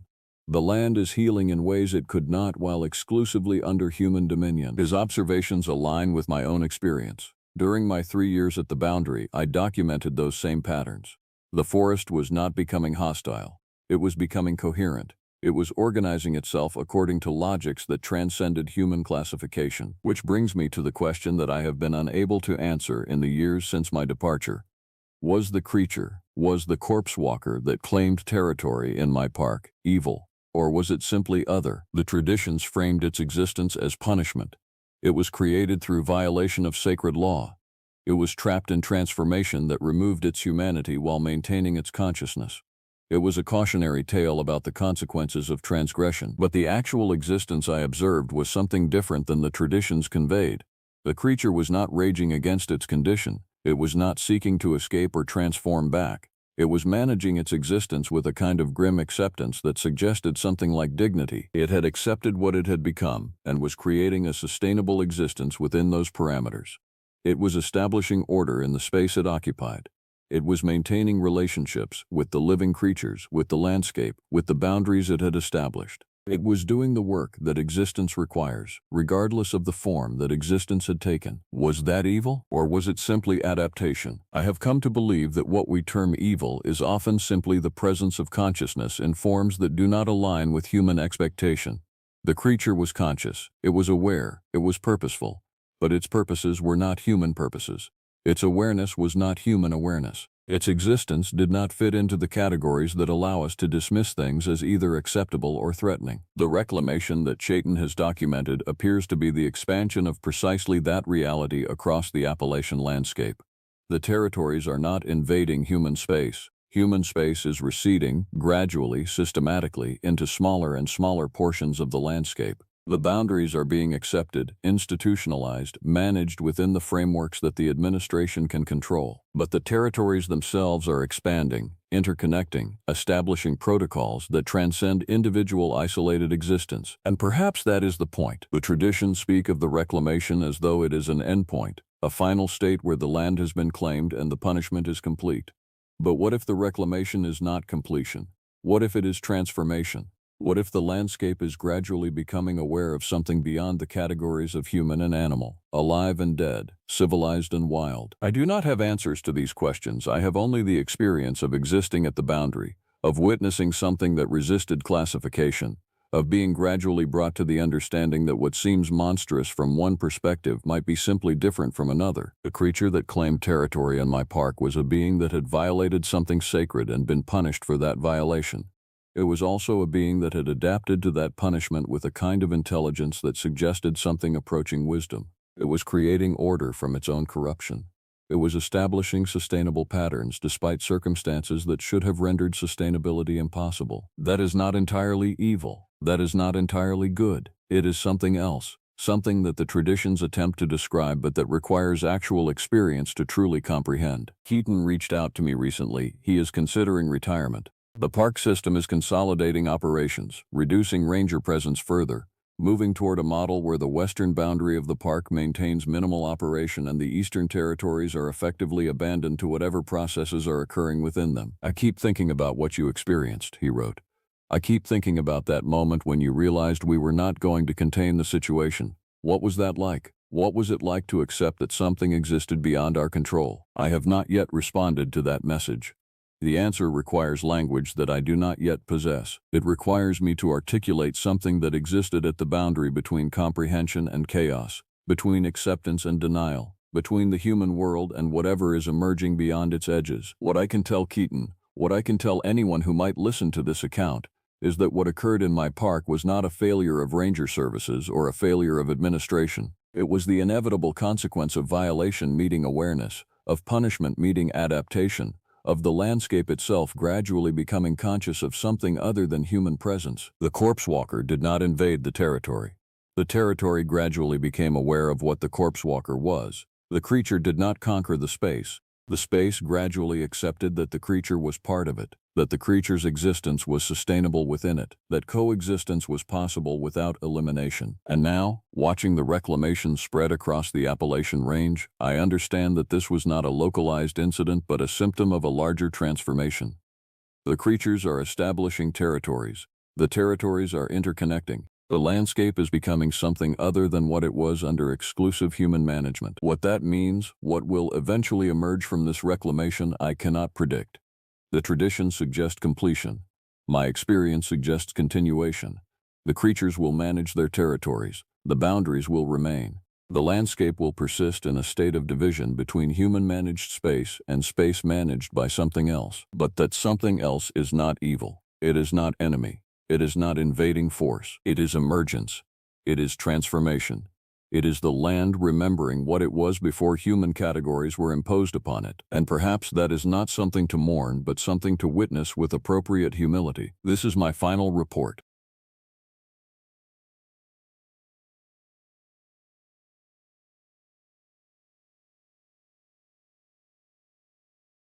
My name is Chayton Stronghawk. I have worked as a ranger in the Appalachian National Forest for 19 years. What I am about to share happened 3 weeks ago, and I still cannot explain it. I have reviewed every incident report, consulted every resource, and found nothing that provides rational explanation for what I witnessed. The autumn season in these mountains brings visitors. Families hike the trails, photographers chase the turning leaves, researchers study the ecosystem. My job is to ensure their safety and maintain the integrity of the park. Most days, this means checking trail conditions, monitoring wildlife, and responding to lost hikers. Routine work, predictable work, safe work, until it was not. I arrived at the ranger station on a Tuesday morning in late September. The air held that crisp quality that comes when summer releases its grip. The deciduous trees were beginning their transformation, and the forest moved with the energy of seasonal transition. I checked my assignments for the day. Trail maintenance along the northern ridge, a routine inspection of the eastern boundary, and an interview with Dr. Kemper regarding his research permits. Wait, no, not Dr. Kemper, the researcher, Kemper. That is how I should refer to him. I remember now why I cannot use certain words. I will explain this later. The memory is still difficult. The station office was quiet when I arrived. Jenkins, the administrative coordinator, sat at his desk reviewing something on his computer screen. He did not look up as I entered. I told him I was heading out for the morning patrol. He nodded, still focused on his work. As I turned to leave, he called after me. He said there had been some unusual reports. Hikers on the northern trail had mentioned strange sounds near the old settlement area. He said to keep an eye on things. He said if I noticed anything odd, I should report it immediately. I told him I would investigate. I asked what kind of sounds they reported. He said the hikers described singing, or something like singing. The description was unclear. Some had called it beautiful, others had called it disturbing. All of them had cut their hikes short. I made a note of it and continued to my vehicle. The morning passed without incident. I inspected the northern trail, checked markers, and examined the pathways for any damage or hazards. Everything appeared normal. The forest was quiet. The birds sang their usual calls. Squirrels moved through the branches. Deer watched from the distance. At midday, I drove to the old settlement area that Jenkins had mentioned. This place sits about 2 miles from the main trail, accessible only by a maintenance road that few visitors use. It is the site of an early 19th century homestead. Stone foundations remain. A chimney still stands. Fragments of metal hinges and tools scatter the ground. Local historians have maintained the location as a historical landmark. I parked and walked through the area, examining it for signs of illegal activity or damage. The settlement was undisturbed. No new graffiti, no scattered debris. The information placard describing the history of the settlement remained intact and legible. I was about to leave when I noticed something strange. Near the rear of the settlement, behind where the main dwelling would have stood, I found a series of markings on the ground. They appeared old, worn smooth by weather and time. I knelt to examine them more closely. They were not random marks. They formed a pattern. Concentric circles radiated outward from a central point. Within the circles, symbols had been carved. Some resembled birds in flight. Others looked like celestial bodies, sun and moon and stars. Still others resembled animal tracks, paw prints and hoof marks arranged in deliberate formations. I had been a ranger for nearly 2 decades in this forest. I had walked this settlement many times. I had never noticed these markings before. I pulled out my camera and took photographs. I documented the pattern from multiple angles, recording the position in relation to the settlement structures. Something about this discovery troubled me. I could not articulate why.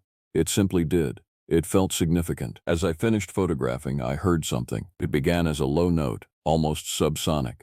I felt it more than heard it, a vibration that moved through the ground and into my chest. Then, gradually, the sound rose in pitch. It became audible, a long, sustained tone that seemed to emanate from the forest itself. The sound was unlike anything I had encountered in my years as a ranger. It was not a bird call, though it possessed a musical quality. It was not wind through trees or the movement of large animals. It possessed intention. It possessed structure. It was, undeniably, something produced by a being, something that created music, but it was wrong somehow. The tone contained dissonance. Beneath the primary note, secondary frequencies existed, creating an unsettling harmonic effect that made my instincts rebel. My body responded before my mind could process. My heart rate increased. My breathing quickened.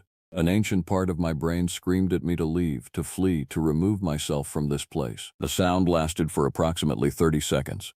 Then it stopped. The silence that followed was absolute. No birds sang. No animals moved.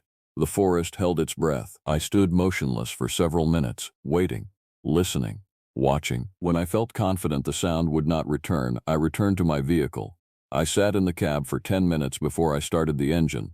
My hands shook. I told myself it was nothing, some animal perhaps producing an unfamiliar call, some natural phenomenon I had simply never encountered before. But I did not believe this explanation. I drove back to the station and immediately went to the administrative office. I found Jenkins still working at his desk. I told him about the markings I had found and the sound I had heard. I asked him if he knew anything about the settlement site or whether anyone else had reported similar experiences. He listened carefully as I described everything. When I finished, he did not respond immediately. He stood and walked to a filing cabinet in the corner of the office.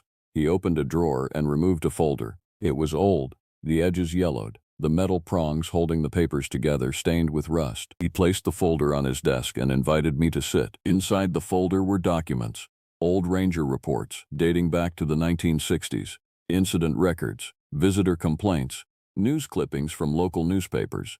As I read through them, a pattern emerged. Over the past 6 decades, dozens of incidents had been reported in the forest. Visitors complained of strange sounds. Hikers had inexplicable panic attacks. Some reported vivid hallucinations and disorienting experiences. A few visitors had gone missing, though most had been found, confused and unable to explain their disappearance. Others had refused to discuss what happened to them, saying only that they had heard something in the forest that had changed how they understood the world. One report, dated 1982, contained a notation from a ranger named Thomas Harker. He had written a brief note after interviewing a hiker who had spent the night lost in the forest. The note read, "She kept saying she heard the crooner. She kept saying it was singing the old songs. I asked her what old songs meant. She would not answer. She would only repeat this phrase. By morning, she could not remember anything about her experience. All she knew was that she had been afraid." Jenkins explained that Harker had continued to mention this term, the crooner, in subsequent reports. Other rangers had corroborated his observations. The term crooner appeared in incident reports spanning 3 decades.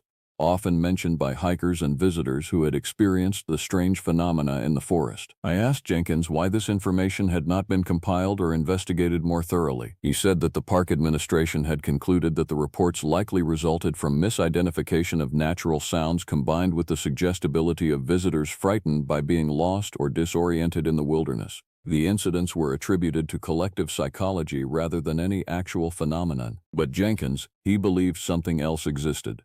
He had worked at the station for 12 years. He had read every report. He had noticed things that were difficult to ignore. I asked him to explain what he believed. He said the older rangers had mentioned Native American history in relation to the phenomenon. Some of the earliest reports, dating back to before even the 1960s, came from local oral tradition.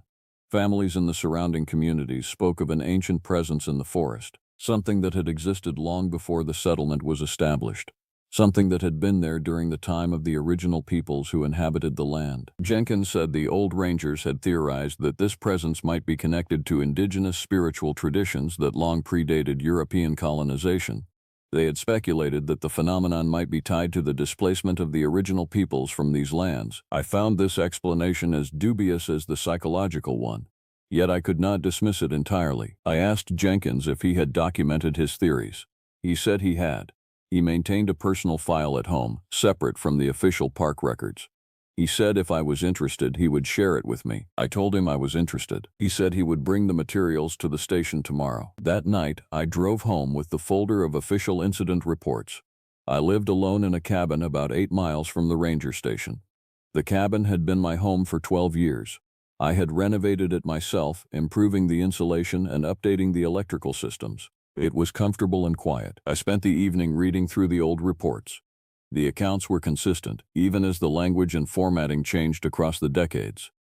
Something in the forest produced sounds that disturbed people. Something created an emotional response that ranged from unease to terror. Some people experienced missing time. Others reported hallucinations or vivid dreams. I noticed something that Jenkins had apparently not mentioned.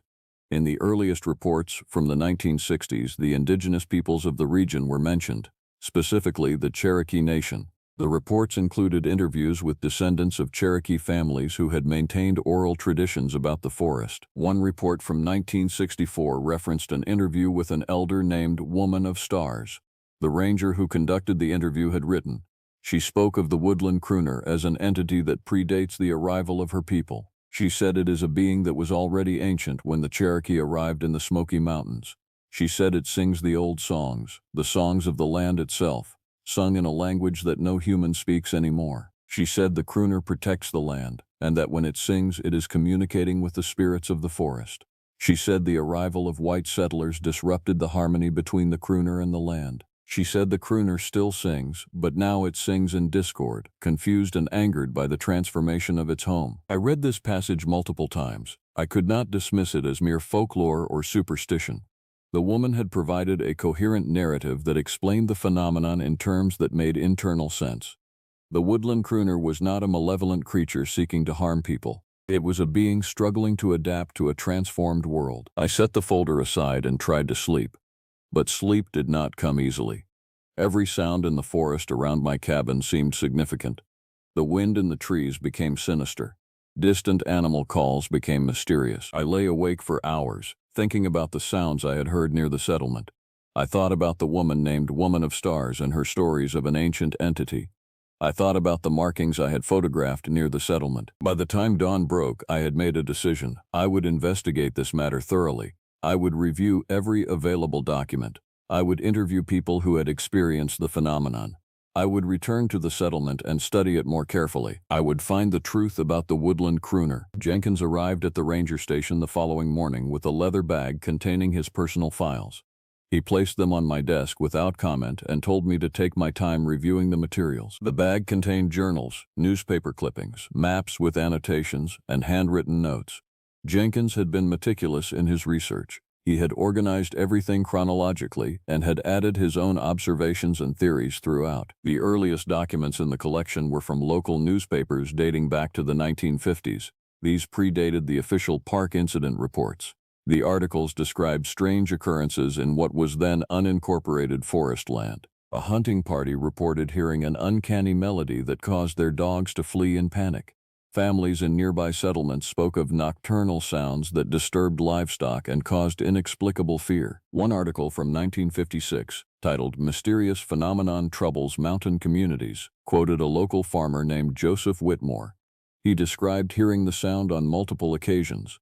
He said it began as a low hum that seemed to come from the earth itself. He said it gradually rose in pitch, becoming a sustained note that lasted anywhere from 30 seconds to several minutes. He said no animal he knew could produce such a sound. He said it filled him with a dread that was difficult to describe, a sense that something ancient and alien had briefly made contact with the modern world. Jenkins had annotated this article with a note of his own.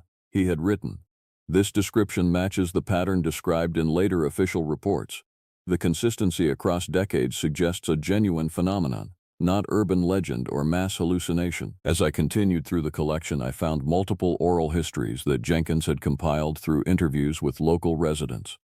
He had spoken with the descendants of early settlers, families who had lived in the region for generations. Their accounts were remarkably consistent. One interview was with a woman named Margaret Saunders, whose family had homesteaded in the area in the 1800s. She was 93 years old when Jenkins interviewed her. She recalled stories passed down through her family about the forest being different before the American settlers arrived. She said her great-grandmother had learned from Cherokee families in the area that the forest itself possessed a kind of consciousness. She said this consciousness communicated through sound.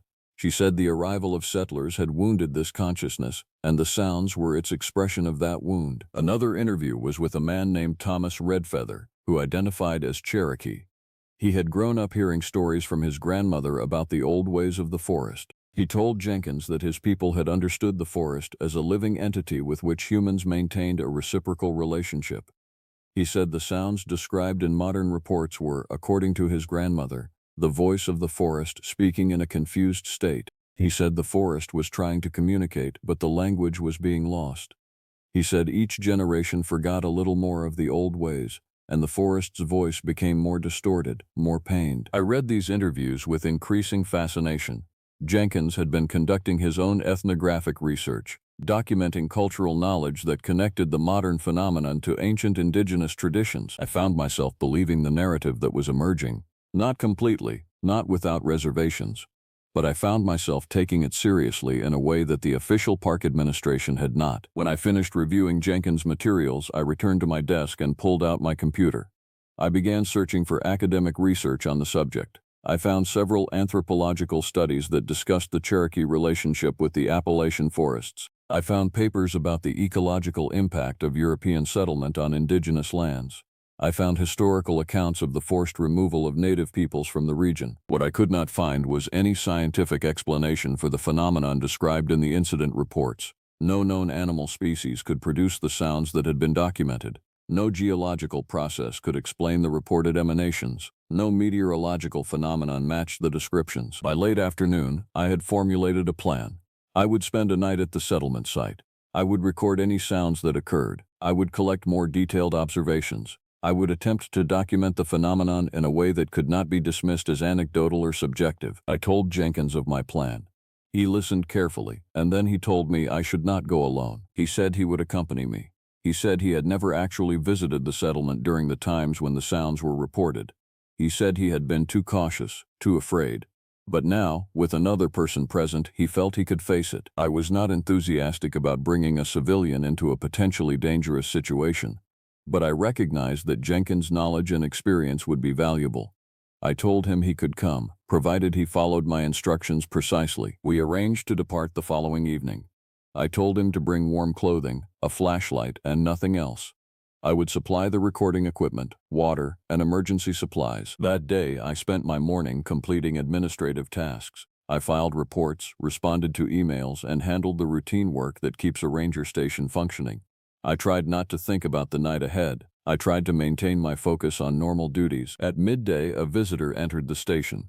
He was a man of about 50, with graying hair and the weathered appearance of someone who spent significant time outdoors. He carried a camera with a large telephoto lens and wore a vest with multiple pockets. He approached Jenkins at the desk and explained that he was a wildlife photographer.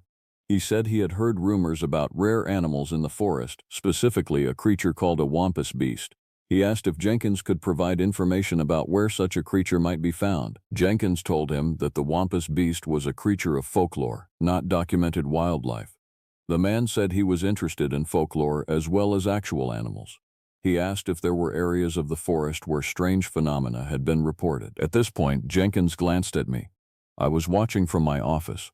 Jenkins told the photographer that the forest was large and that he should stick to marked trails for safety. The photographer seemed to accept this advice. He purchased a park map and left the station. Something about the interaction troubled me. The photographer had been too interested in folklore. His questions had been too specific. He had seemed disappointed by Jenkins' vague response. I told Jenkins I did not trust the photographer. I suggested we not mention our investigation to anyone. I said if word got out that we were researching the woodland crooner phenomenon, it might attract unwanted attention. It might compromise whatever we discovered. Jenkins agreed. We made a pact to keep our investigation confidential. That evening, I prepared for the night at the settlement. I gathered my equipment. I checked the batteries in my recording devices. I reviewed topographic maps of the area. I informed my supervisor that I would be conducting a nighttime inspection of the settlement area and that I would be out of contact until morning. Jenkins arrived at my cabin at dusk. He carried a small backpack and wore layers of warm clothing. We drove to the settlement in my Ranger vehicle, arriving as the light was fading from the sky. We parked the vehicle and walked to the settlement. The evening was cool, and the forest was alive with the sounds of nocturnal animals beginning their nightly activities. I set up my recording equipment in the center of the settlement, placing microphones at strategic points. I connected the equipment to a portable recorder that I could monitor throughout the night. Jenkins and I settled into a sheltered area behind the remaining chimney structure. We would watch and wait. We would document whatever occurred. The night deepened. The stars emerged. The sounds of the forest continued their natural rhythm. Hours passed without incident. I began to wonder if the woodland crooner was selective about when it chose to sing. Perhaps it did not perform every night.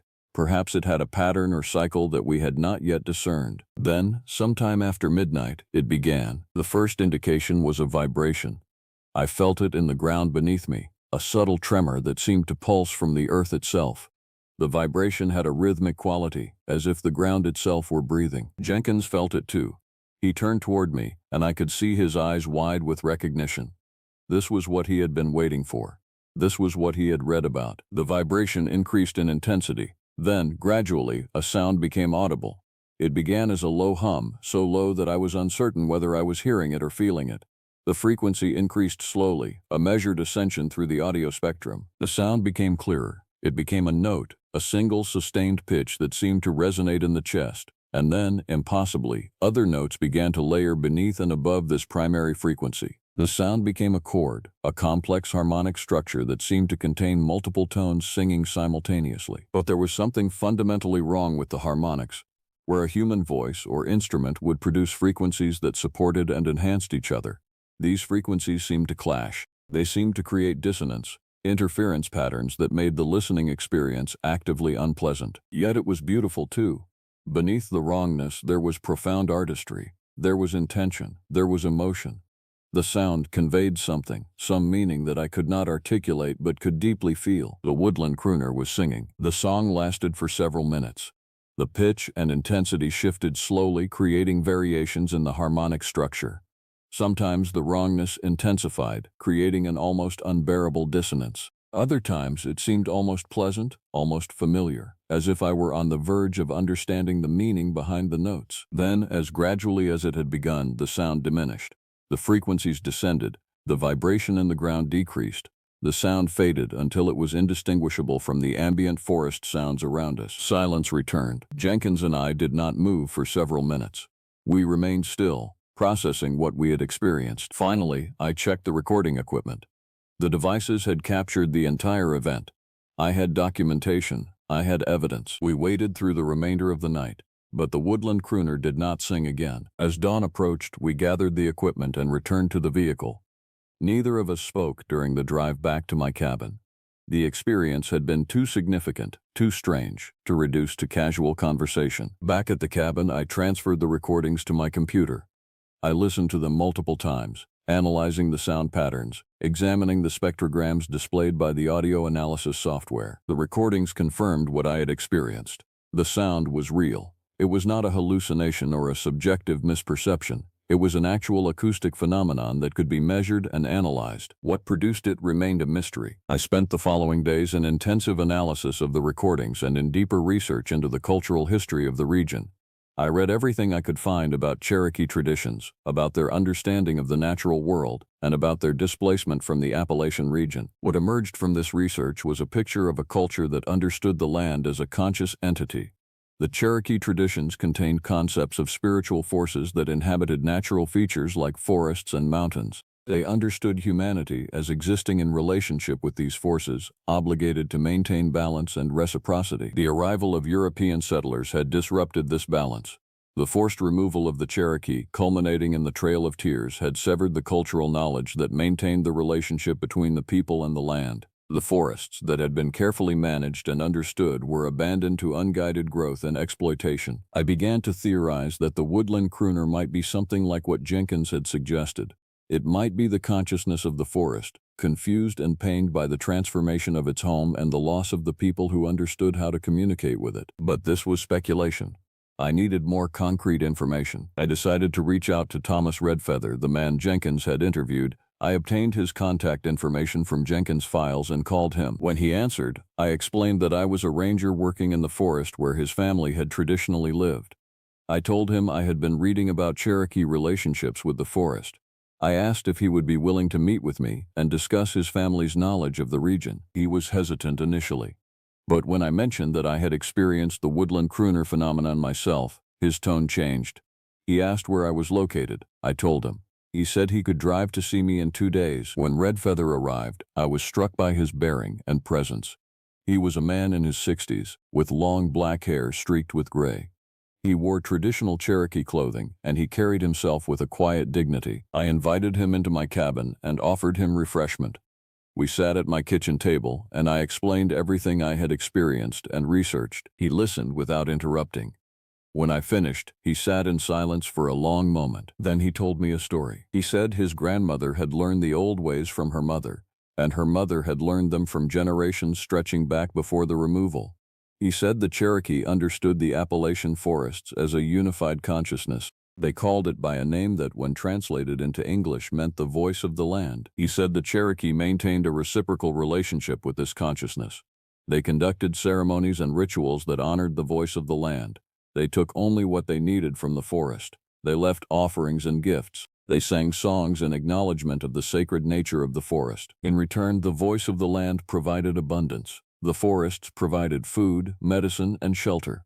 The land was healthy and bountiful, but this relationship required constant attention. It required that the people remember the old ways and practice them consistently. If the people forgot, if they stopped conducting the ceremonies and singing the songs, the relationship would weaken. Redfeather said that when his people were forced from the land, the ceremonies ceased. The songs went unsung. The old knowledge was lost as people struggled to survive displacement and rebuilding. He said his grandmother told him that the voice of the land grieved the loss. It grieved the separation from the people who understood it. And in its grief, its song became distorted. The harmonies that had once been clear and beautiful became confused and dissonant. The language became something no modern person could understand. He said the woodland crooner was the voice of the land, singing in pain. I asked him if there was a way to restore the old relationship. I asked if the ceremonies and songs could be performed again. He said yes, but he said it would require a person from within the Cherokee Nation to conduct the ceremonies. It would require someone who carried the knowledge in their blood. He said the land would not respond to outsiders attempting to imitate the old ways. I asked him if he would be willing to conduct such ceremonies. He did not answer immediately. He stood and walked to my window, looking out at the forest. Then he said yes, but he said I would need to assist him. He said the ceremonies would need to be conducted at the site where the voice of the land sang most strongly. He said I would need to facilitate access to that location and ensure that we would not be disturbed. I told him I could do that. He turned back to me and said we would need to gather materials. We would need to collect certain plants and stones that held spiritual significance. We would need to prepare food offerings. We would need to learn the songs. He said this would take time. He said we would need to work together over several weeks, potentially longer. I told him I was willing to commit whatever time was necessary. He said the voice of the land had been singing in pain for nearly 2 centuries. 2 weeks or 2 months was nothing in the span of that suffering. But the sooner we began, the sooner the healing could commence. We spent the remainder of the day planning. Redfeather described the plants we would need to gather. He told me about the stones that held spiritual significance and where they could be found. He explained the structure of the ceremonies and taught me how to prepare the offerings. Over the following weeks, we worked together. We gathered materials from the forest. Redfeather taught me the songs, the old Cherokee melodies that his grandmother had passed down to him. He explained their meanings and how they related to the land and its consciousness. The songs were unlike any music I had encountered. They had no fixed melody, no standardized rhythm. Instead, they seemed to exist in a state of perpetual variation, adapting and changing based on the singer's intention and emotional state. Redfeather explained that the songs were a language, a way of communicating with the voice of the land. He said the songs carried meaning in ways that words could not. He said each performance of a song was unique because the singer was expressing something different each time, speaking to the land in terms that matched their authentic emotional state. As autumn deepened, our preparation neared completion. Redfeather told me that we were ready to conduct the ceremony. He said we would need to perform it at the settlement site, where the woodland crooner sang most strongly. We scheduled the ceremony for the autumn equinox, a date that Redfeather said held particular significance in Cherokee tradition. On the night of the equinox, we would return to the settlement. We would prepare the ceremonial space, we would make our offerings, and we would sing the old songs. Redfeather said the voice of the land would hear us. He said it would recognize the songs, even in their fragmented form. He said it would respond. The autumn equinox fell on a crisp September evening. Redfeather arrived at my cabin as the sun was setting, casting long shadows across the forest floor. He carried a bag containing the materials we had gathered over the past weeks, the plants and stones and offerings we would present to the voice of the land. I had prepared my own equipment. I carried the recordings I had made, the evidence of the woodland crooner's song. I brought water, food, and emergency supplies. I brought my radio and a satellite communicator in case we encountered any problems that required assistance. We drove to the settlement in silence. Neither of us felt inclined toward conversation. The weight of what we were about to attempt hung over us like a gathering storm. The forest was quiet as we walked from the parking area to the settlement. The nocturnal sounds that typically filled the autumn night seemed muted, as if the forest itself was holding its breath in anticipation. At the settlement, we prepared the space. Redfeather directed me to place the stones in a circular pattern around the area where the markings I had discovered still remained visible on the ground. We arranged the plant materials within the circle, creating a layered pattern that Redfeather said represented the different layers of the forest, from the understory plants at ground level to the towering canopy above. At the center of the circle, we placed the offerings. These consisted of cornmeal, which Redfeather said was sacred to his people, and water collected from a natural spring deep within the forest. We also included tobacco, another sacred plant that Redfeather said could carry our intentions upward to the spiritual realm. As we finished our preparations, darkness settled completely. The stars emerged, and the forest became a landscape of shadow and starlight. Redfeather stood at the edge of the ceremonial circle. He told me to stand opposite him, completing the circle with our bodies and our presence. Then he began to sing. The first song was slow and mournful. It began with a single note that Redfeather held for what seemed like an impossibly long time. Then he allowed the note to shift, becoming a different pitch, and the melody began to develop. The song seemed to tell a story, but not a story in the conventional sense. Rather, it was a series of emotional states expressed through sound. Sadness, longing, memory, loss. I began to understand what Redfeather meant about the songs being a language. The melody was not attempting to reproduce specific words. Instead, it was attempting to express the emotional reality that words could only approximate. As Redfeather sang, I felt something shift in the forest around us. The air seemed to become denser, more present. The boundary between myself and the environment began to blur. When the first song concluded, Redfeather taught me the melody. We practiced it together until I could replicate his performance with reasonable accuracy.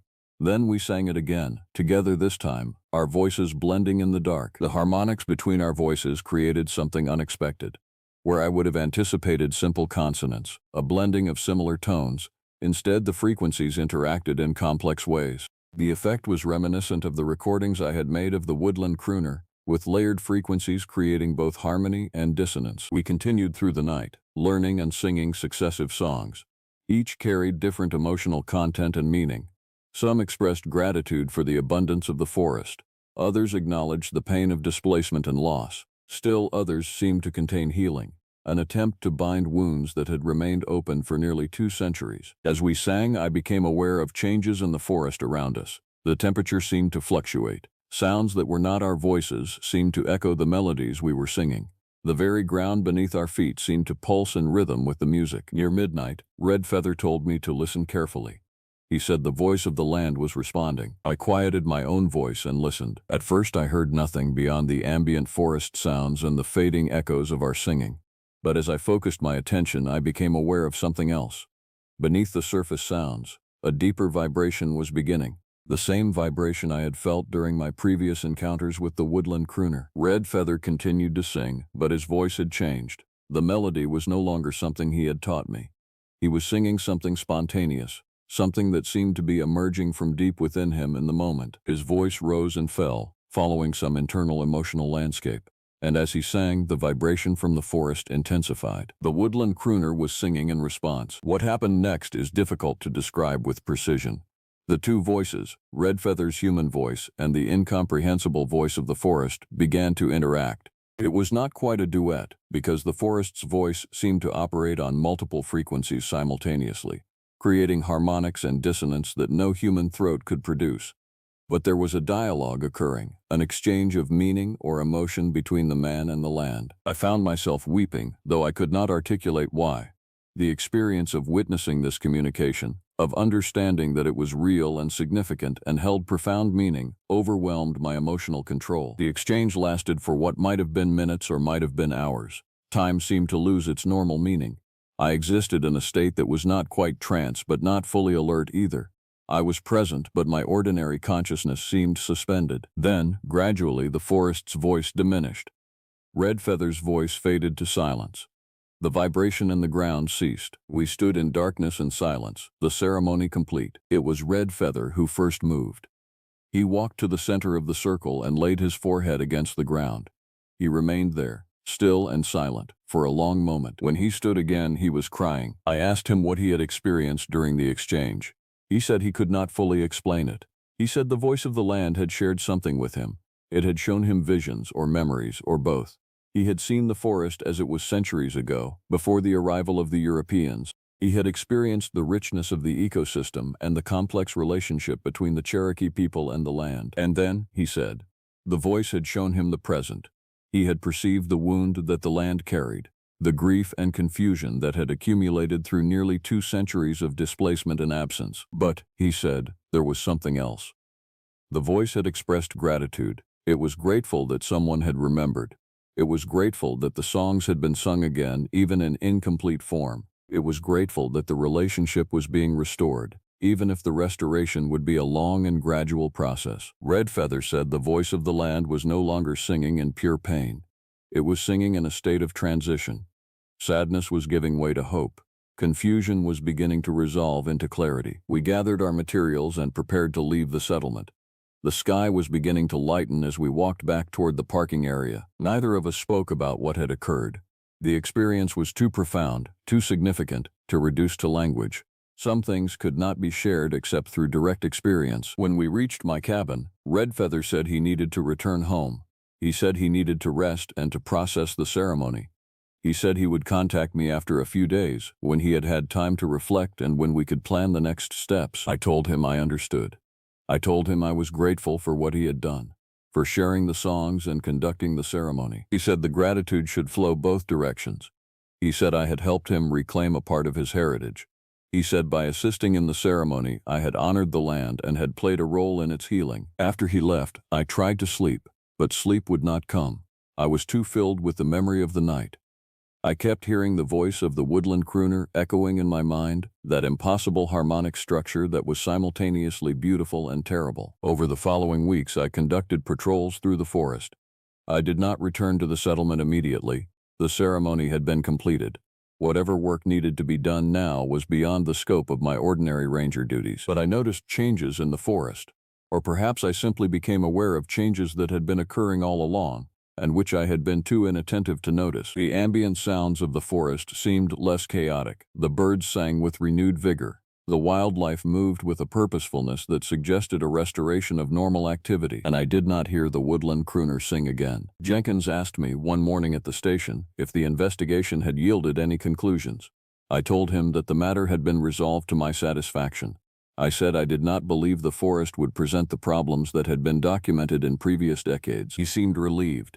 He said he had worried about me conducting the nighttime investigation.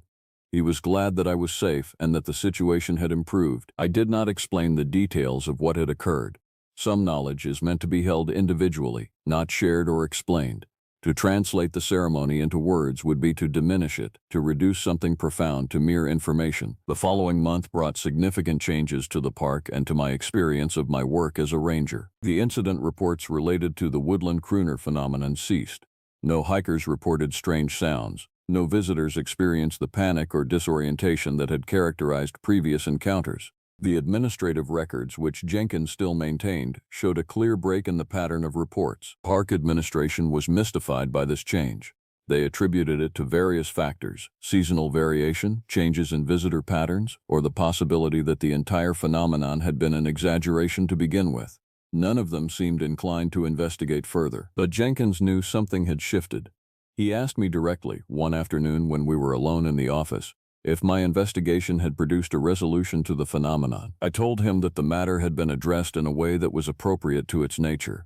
I said I believed the forest and those who visited it would no longer experience the disturbances that had been documented in previous decades. Jenkins seemed to accept this answer.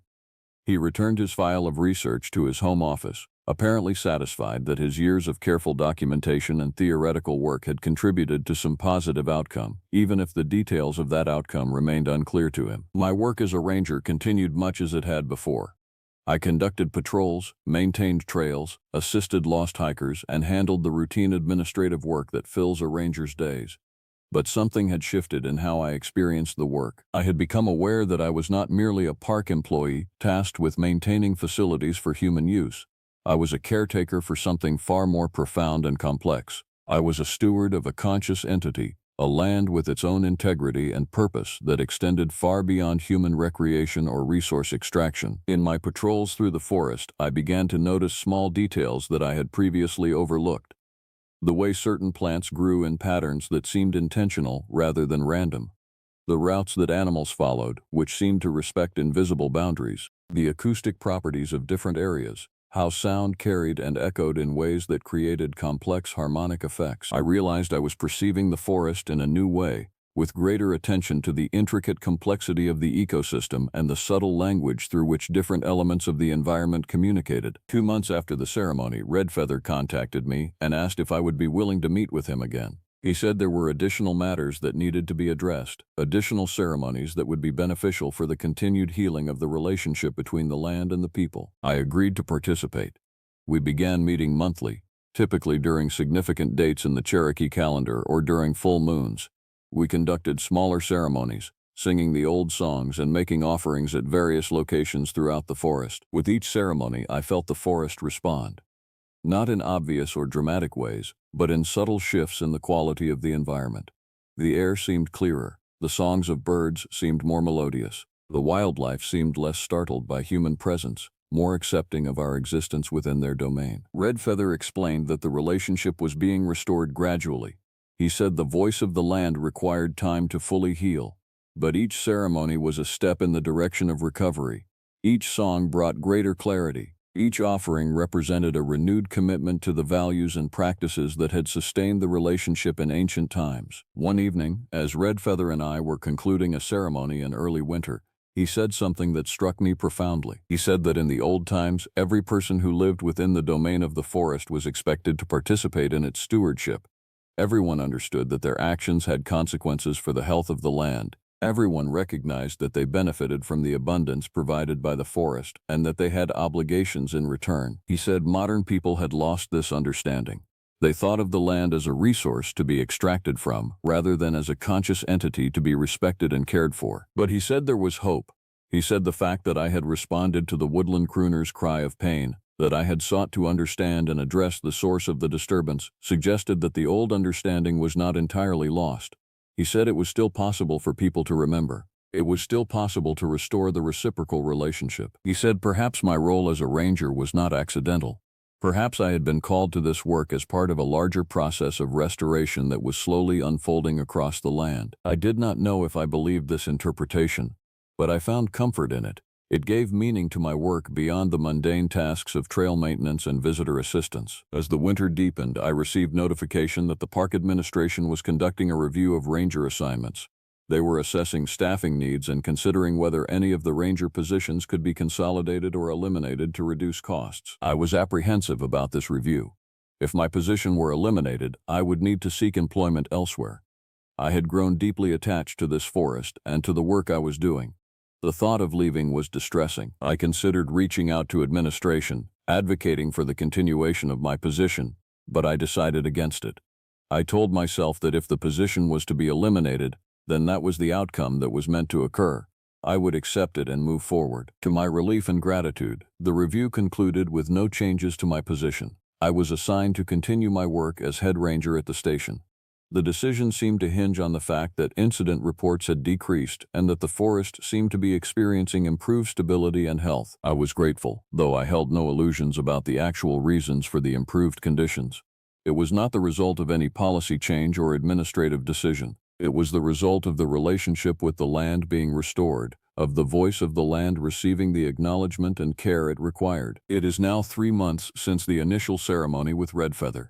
I have continued my work as a ranger, conducting my patrols and maintaining the park facilities. I have continued to participate in the monthly ceremonies with Redfeather, singing the old songs and making offerings to the voice of the land. I am aware that my account of these events may be difficult to believe. I am aware that a reader with a purely rational scientific perspective might dismiss my experiences as hallucination or misinterpretation of natural phenomena. I would not blame them for this reaction. If I had not directly experienced what I have experienced, I would likely dismiss it as well. But I have learned that the world contains dimensions of reality that are not accessible through scientific measurement and quantification alone. The woodland crooner is real. The consciousness of the land is real. The possibility of meaningful relationship between humans and the non-human world is real. These things are not measurable by instruments or reducible to data points. They are experienced through direct engagement, through opening oneself to a form of knowledge that is intuitive and emotional rather than purely analytical. I have also learned that there are consequences for ignoring the consciousness of the land. When people treat forests and mountains as mere resources to be extracted, when they forget the reciprocal obligations that should characterize human relationship with nature, the land suffers, and that suffering reverberates outward, affecting all the beings that depend on the health of the ecosystem. The woodland crooner was singing its pain into the world. Its song was a cry of anguish, a plea for acknowledgement and restoration, and it has been heard. I do not know if this resolution is permanent.